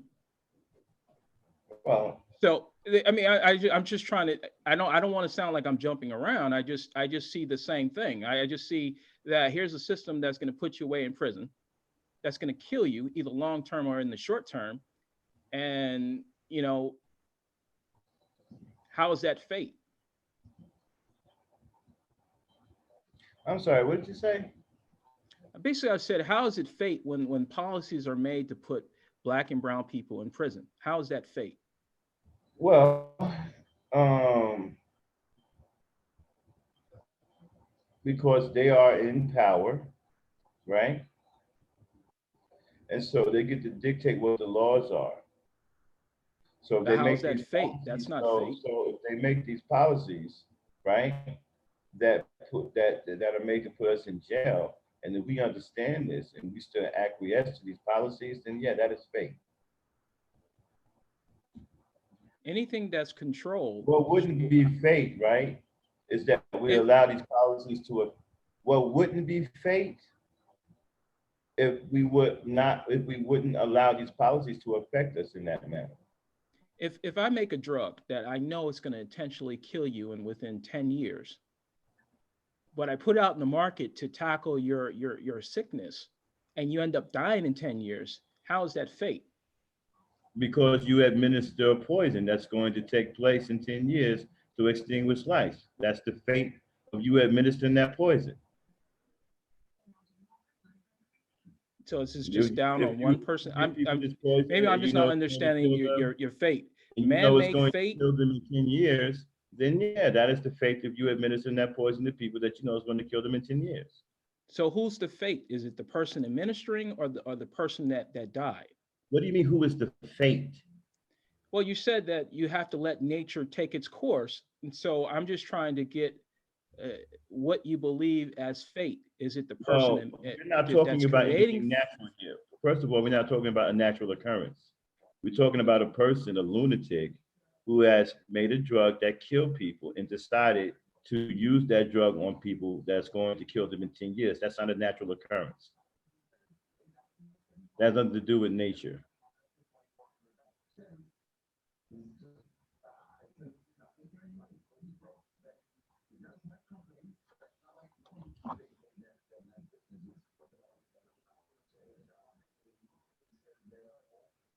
What happened, bro? No, I'm here. I'm just I'm silent. Yeah, that's not a natural occurrence. And what I meant by the other thing, fate, is that if a person is walking towards a train track and their life is supposed to end at that moment, there's nothing you can do about that. You can't save that person and save 5 other people as well. Or you can't take the choice of, if you push that person in front of the train, you're going to save 5 people, because then you're interfering with fate if you do that. That's all mind manipulation. That's to get you feeling good about doing evil acts. Okay, and then later on, they'll be able to do something like this. Well, we need to kill these 30 babies because one of the babies are infected. And we don't know if the other babies are affected, but we can't take any chances. You see, you'll be easier to deal with. You'll be easier to go along with something like that because you believe in killing one person to save 5 others, right?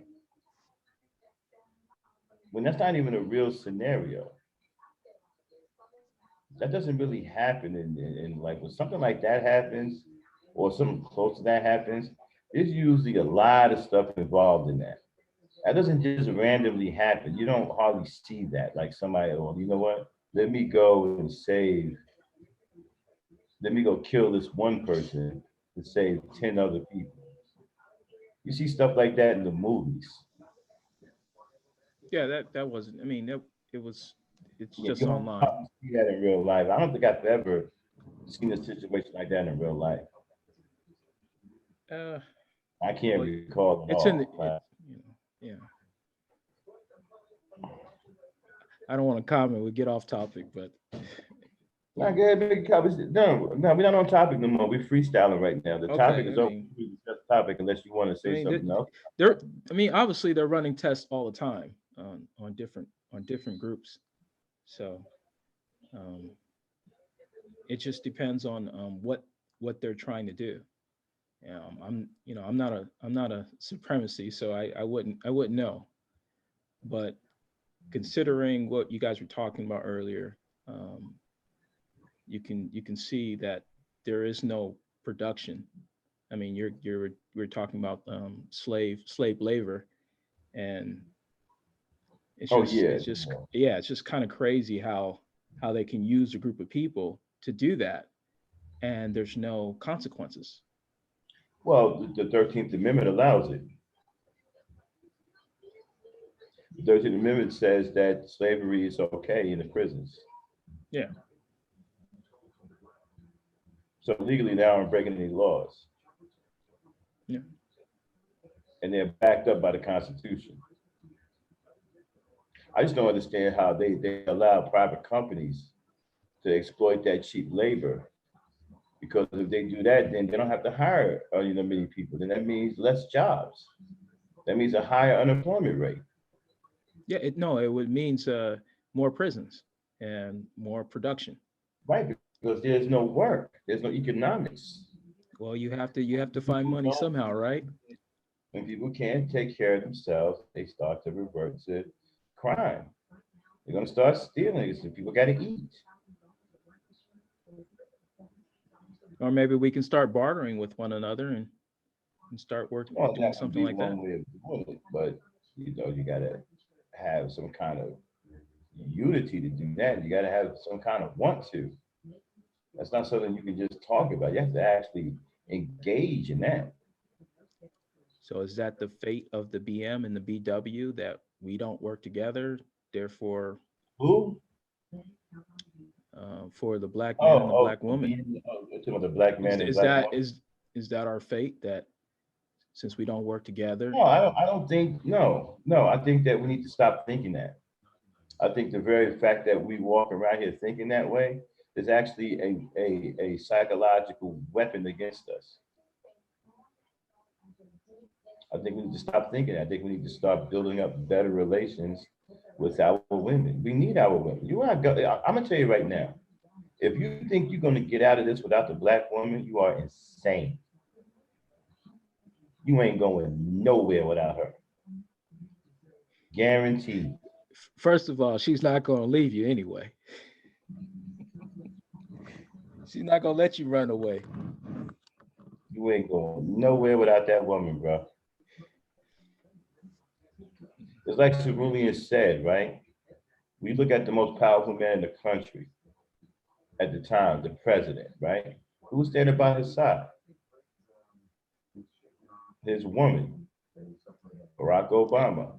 And who's Most standing powerful, by her side? who's standing by his side? That's who, but who? The black woman standing by him. Who's standing by her? The black woman is standing by her. But we forgot about the children. Okay, well, if they have children, yes. Yeah. So that's the family dynamics. Women and children are usually a package deal. So That's why I rail against brothers who have children and they're not with the mother anymore, and they think it's okay to mistreat their mother. No, it's not okay. Those are the mother. That's the mother of your children. You owe it to your children to see you treat their mother with some respect. That's why when they come talking that craziness, I put a stop to it. No, you don't disrespect their mother like that. That's their mother. You may not agree with her anymore. You may not like her, but they love her. It is important that they see you treat their mother with respect.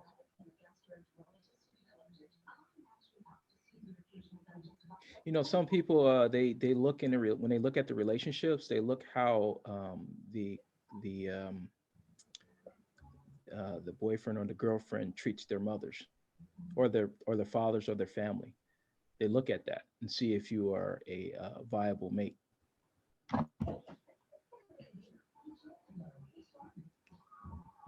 Wait a minute, they do what now? They look at how you treat your mother and father. Oh yeah, yeah, yeah, yeah, yeah. Oh yeah. So you guys got it made now. It was hard when I was coming up because we had to be vetted by the mothers by the girls' parents. I had to go through the parents, and that was tough. Back then, the parents had complete control over their children. If a mother told her to stop seeing you, guess what? She stopped seeing you. If her father said, leave that boy alone, guess what? She left him alone. And so if you fell in love with a woman back then and you was courting her, in order to solidify that, you had to go meet her parents. And you had to sit there and go through the third degree. And their parents, the mother would test you out first, then pass you on to the father. Father usually take you outside the house, either in the backyard or in the front. Y'all sit on the porch. Either y'all having a beer or he's smoking and he's talking. And usually he's got a gun with him. He's cleaning the gun or he's putting bullets in the gun or whatever. While he's talking to you about his daughter.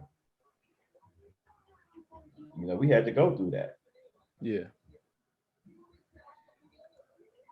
Well, I mean, relationship wise, I think everybody should, it should be easier now. I mean, to find a good black woman and good black man, it should be easier with all these apps and, it depends on what you're looking for. So it expands your search expands.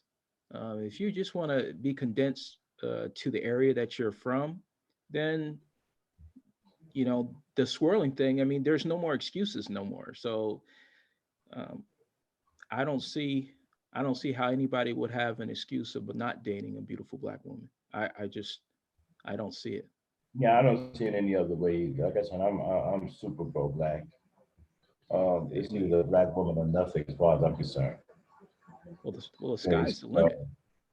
huh? The sky is the limit now. I mean, Yeah, traveling is really yeah, easy in the United yeah. States. It's easy to commute. It's easy, you can easily relocate now. There's a lot of opportunities out there to date specifically what you want. And so, you know, we, I don't know what's going on with people's lives for them to bash the black woman or the black male. I don't know why they would do that. Well, it's like I said, I was in here the other day and I was talking to my friend of mine, Charles Walker Jr. And he has his stances. I don't agree with him, but those are his stances, and he's entitled to them. I don't certainly agree with any gynocracy. I don't believe in that. I don't believe in any kind of gynocracy or any matriarchy. I don't believe in any of that. You know, Yeah, yeah. I don't know where all of a sudden the hatred for black women has come from. It's almost as if it's artificial, like somebody is pulling out coattail. Like, come on, man, you can't be serious. Out of Well, nowhere, we got all of this. chaos and drama.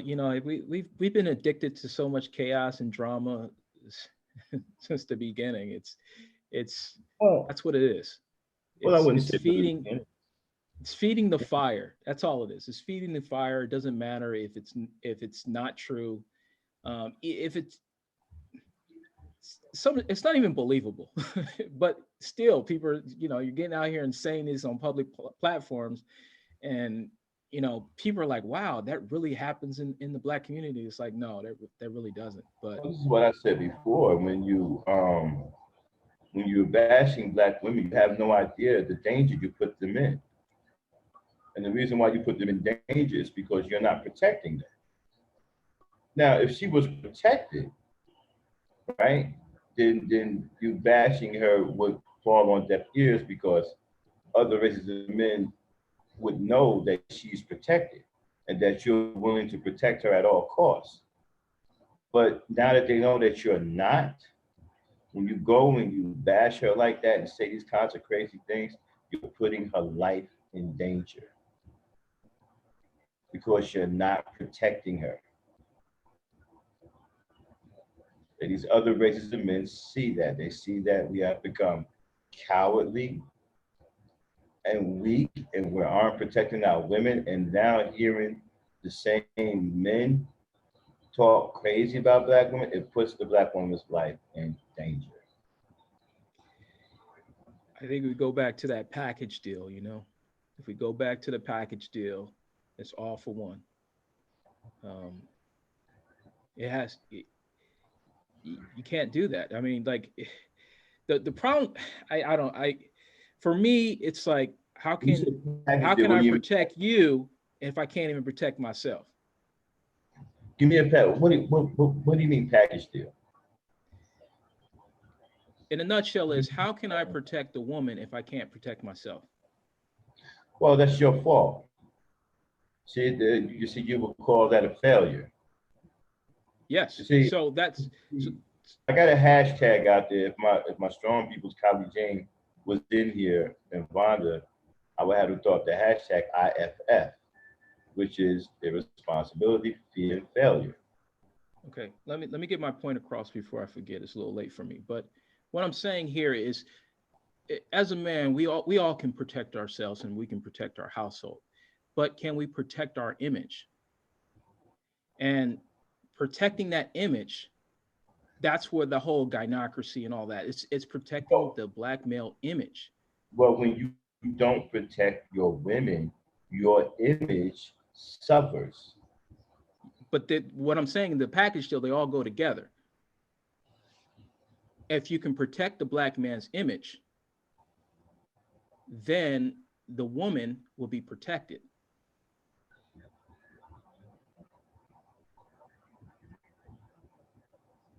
You said if you can protect the black man's image, then the woman could be protected. Well, the only way, Anytime the black man's image is protected, the black woman's image would be indirectly affected and be protected because she will there's feel some safe truth and to that. secure underneath that image.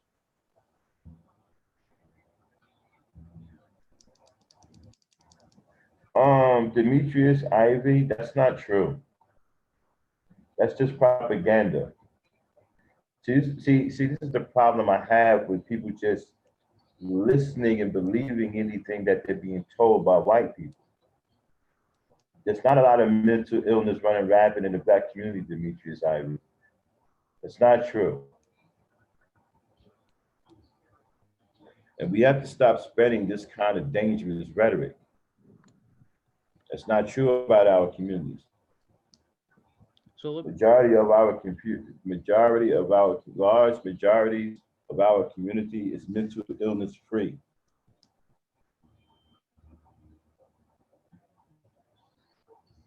so a lot of our image, like you were saying that you don't like Tyler Perry's films No, I don't support any because of the film. other women, but I also look at him as a black male dressing up as a woman. So Right. if he didn't dress up as a woman, you wouldn't have any problems with him in his films, and Wait a minute, you what? wouldn't be mad at him for trying to degrade Wait a women minute, in the what wrong was that you image. said? So You said basically, what I was, can you hear me? yeah. Let me get a little closer. So the image part here, when you were looking at Tyler Perry, you didn't like him because he was ruining the black woman's image, but he was also ruining the black male image. And so if he corrected the male image, then he wouldn't have to, then you wouldn't have any problems with his films. Because he basically I'm killing two birds with one stone. But if he correct his male image of the black male, there wouldn't be a problem with the black woman. Right, as long as he didn't have the same things going on. As long as he wasn't doing the same things.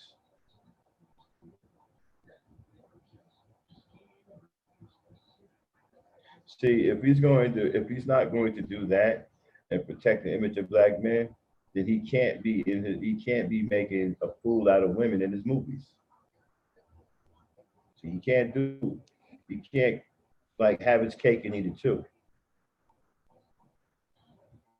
And what happened if all our role models were all our role models were strong? Every person that they show on the TV, they're Oh, they strong. wrote They're dressing what?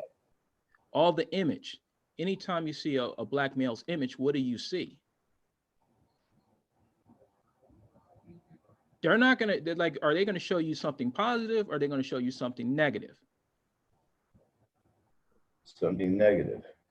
So if each man can stand on his own 2 feet by himself, he's protecting his home, his family, himself, but he's letting the black male image be destroyed in every outlet that's possible that can be socially it can be it's basically put out there in the media, in the movies, and everything that we do is looked at as negative. And so that image, if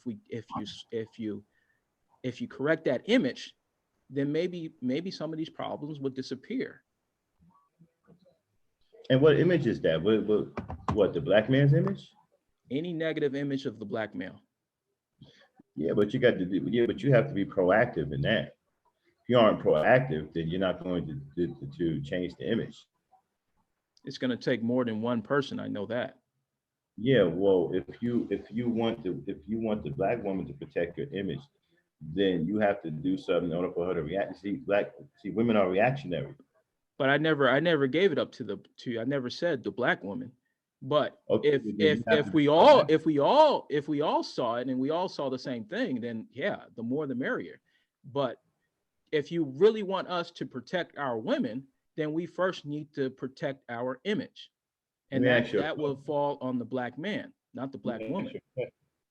As a man, why wouldn't you want to protect your women and children? Wait, go ahead, say that again.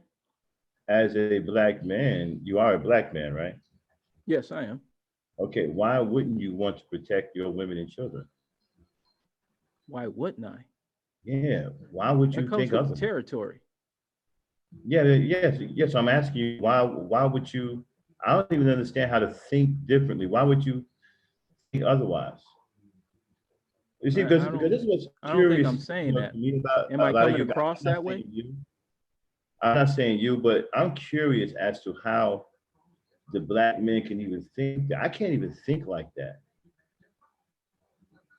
Protecting your family comes with the territory. Like, that's not something you're supposed to be boasting about. That's natural. That should come with the territory. I can't think about not protecting black women and children. Naturally, I can't think that way. So I'm curious as to what's going on with you guys today, the way you can think like that. But you gotta protect your image, you gotta protect your name, you gotta protect anything that you're associated with. Anytime you're writing a document, every time you're talking, whatever you're doing, it has to be protected. So I can't speak for everybody, but that's how I was brought up. If you're saying certain people, then you have to start out with a group of people. You can't say that this runs rampant in our communities, because then you're not just talking about some people, you're talking about the communities and everybody in them. And that's just simply not true. Mental illness isn't running rapid throughout our communities. Dysfunction, despite what you're being told by a lot of the treacherous Negroes, dysfunction also isn't running rapid in our communities. Neither are strags. All of that is just a bunch of YouTube hoopla, hot air. Look, I mean, there's a lot of mental illness going on everywhere. So I don't know what that person's talking about. I don't know what he's talking about either. Man, there was just a shooting at a school, and I'm and a lot of those sick people out there. Talking points for them to feed you these stupid ideologies like red pill and blue pill and save yourself, black man, all that kind of nonsense, MGTOW and all that. It's just another form. It's just it's just another Jerry Springer. That's what I see. A Maury show, a Jerry Springer, you know, when they just fighting each other. That's all I see. And Yeah. it's not Well, you know, really. they have to prep them in order to feed them this nonsense about MGTOW and, oh, you know what? The black woman is dysfunctional. You know what somebody said the other day, a couple of days ago? That being raised by a black woman, right, is a normal dysfunction. And that you don't know that you are dysfunctional until you meet another race of woman. And the way you deal with that woman, that you realize there's something wrong with you because you was raised by a black mother. This is a black man said this. Look, so some people like, they like arguments. They like, you know, they like, you say something, they like to poke in the bear when they even agree with you. They're not going to sit back and say, hey, you know what you just said was incorrect, or what you said was right. They like the conflict, and that what draws attention to people, and that's why I call it Jerry Springer, or um, you know, one of those shows. They used to have Donahue back in the day. It's always, they always want to show us in a negative light, and I don't know what to say to that. Yeah, that was a It's black not man said. What normal. a I white mean, man say.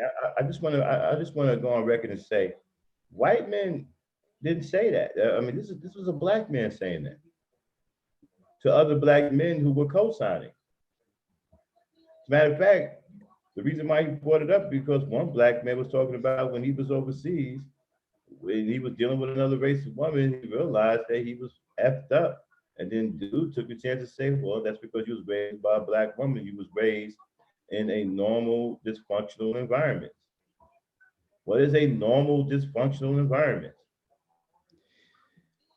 How can you be normal? once again, we do You're not know not. the scenario of why they were raised by a single parent. To raise any child as a single parent is extremely difficult. I'm still That's trying number to figure out how are that's you number normal one. And the and black woman's out there dysfunctional. doing that. It just makes us look bad if it makes us look extremely bad if we're letting the women raise our children. It does. It really does. It makes us, it takes two people, especially to combat all this chaos. There's a lot of stuff that happens when you walk outside that world, and there's, you're supposed to have two parents. So you're right when when you say I can't shit on the black woman, it's, yeah, it makes you look weak, or um, you know, it if it's the does. person, if they raising your child, like you can never say those things because it is extremely bad to do those things. But you also have to know is there's a father that someone nutted in that woman, and that person's not taking responsibility. That's a huge problem. I That's a know. huge problem. And it's that's why I was trying to tell you some of these things that we have to be able to change for the better, because it's the children that are affected, and those children are growing up to be adults. Yep. If they're lacking something, they need to get what they're lacking. No one's going to Agreed. know everything. No one's going to, we're all going to learn our life lesson, but we don't have to go down the road. We don't have to go down a hard road. There's a blueprint to make things a little bit easier. Being black in America shouldn't be that tough. It shouldn't be tough. We've been here the longest. It shouldn't be that tough. Hmm. That's a topic for another show. It We're going shouldn't to be. remember that. It shouldn't. All right, We man. can. You know, Okay. with that being said, man, we're about to shut it down. We're going to shut it down. I want to thank everybody for coming up. Shout out to Cerulean Gray, my esteemed brethren, the leader of the Gray Regime. Shout out to Chaos Rain, my boy crew, and bottom to the top for coming up on the panel and participating in tonight's discussion. Shout out to my strong people who showed up tonight: Wanda Harris, Christine Williams, Kylie Jane 79, and the likes and the whole gang. Appreciate y'all coming through. Like the channel, subscribe to it, support the channel. Join me, Maximum Black, and the Earthen Nation on Patreon. Become a member of my Patreon to be a part of the Earthen Nation and what we are about. support the gray regime and its brands known as the Maximum Overdrive Third Gear, also the Gray Regime Gaming channel, and our flagship channel, Cerulean Gray, ran by none other than the commander, Cerulean Gray himself.